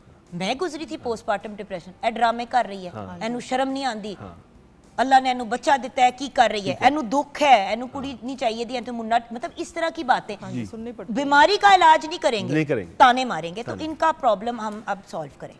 इनका आज तो हम इनिशियल स्टेज पे इनको पेन मेडिसिन और वो नर्व ब्लॉक लगाएंगे ताकि नस पे जो सोजिश है वो ख़त्म हो जाए, और साथ इनको हम फिर एक हफ्ते बाद बुला के फिजियोथेरेपी की एक्सरसाइज स्टार्ट कर देंगे। और वही सिस्टम करेंगे कि वही एक सिस्टम, महीने का इनको महीने बाद, हाँ, जिसमें आपको करा के दिखाएंगे एक्सरसाइज, फिर आपसे खुद करवाएंगे। जब आपको समझ आ जाएगी तो एक आपको नुस्खा टाइप लिख के दे देंगे। आप दोनों को मैं मशवरा ये दूंगी कि आपके साथ जो भी बंदा जाएगा ना, जब आपकी फिजियो हो रही होगी उनको कहना वीडियो बना ले, समझ आ गई? वीडियो बना ले। जब आपके पास वीडियो आ जाएगी तो जो आपके पास लिखा होगा, अगर आप कुछ भूल भी रहे होंगे तो वीडियो में मैंने अपने फिजियोथेरेपिस्ट के साथ यही किया था डॉक्टर साहब। That's a great idea. मैंने सिद्रा को कहा, That's a मैंने great घर में idea. बच्ची काम करती, मैंने कहा बेटी जरा मेरी वीडियो बना दो। कहती है आप ही तुझे की कर रहे हो, एनू लाओगे तुसी? मैंने कहा नहीं बेटा, मैं देखना चाह रही हूँ डॉक्टर साहब क्या क्या कर रहे हैं। मेरे पास अगर पैसे हैं भी मिलने के तो टाइम नहीं है। हाँ। इसके मैं फजर पे जब उठती हूँ तो मैं उस वक्त अपनी ये कर लेती हूँ, उसके बाद मैं अपनी नमाज वगैरह सारा पढ़ के, ताकि मैं हिलने जुगने सजदे में बंदा जा सके, और उसके बाद डॉक्टर साहब मैं अपनी नॉर्मल वाली एक्सरसाइज करती हूँ और फिर मेरे दिन का आगाज़ होता है। उठ अब मैं 1.5 घंटा पहले रही हूँ, लेकिन खुदा की कसम मुझे अब थकन भी नहीं हो रही और मैं टेंशन में भी नहीं हूँ। तो डॉक्टर साहब आपका पैगाम हमारे व्यूअर्स के लिए प्लीज। सबसे अहम पैगाम जो है ना सारी डिस्कशन का कंक्लूजन अगर मैं करूं तो वो उन शादीशुदा ख़वातीन के लिए है जो अपनी घर की ज़िम्मेदारी के साथ प्रेगनेंसीज काम सब कुछ कर रही हैं।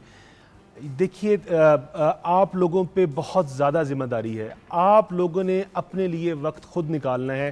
प्रेगनेंसीज में आप जिसके थ्रू जब गुजरते हैं तो आपकी लंबर स्पाइन जो छोटी कमर है आपकी वो बहुत ज़्यादा अंडर स्ट्रेस होती है, और उसके ऊपर प्रेगनेंसी के बाद तमाम ख़वातीन वेट गेन करती हैं। सो प्रेगनेंसी के दौरान और प्रेगनेंसी के बाद एक्सरसाइज को, वर्जिश को अपनी हैबिट बनाएं, और अपना वज़न जो है उसको प्रेगनेंसी के फ़ौरन बाद उसको जब आप उस प्रोसेस से निकल जाएं उसको कम करने की तरफ फ़ौरी तौर पे उसकी स्ट्रेटजी बनाना शुरू कर दें।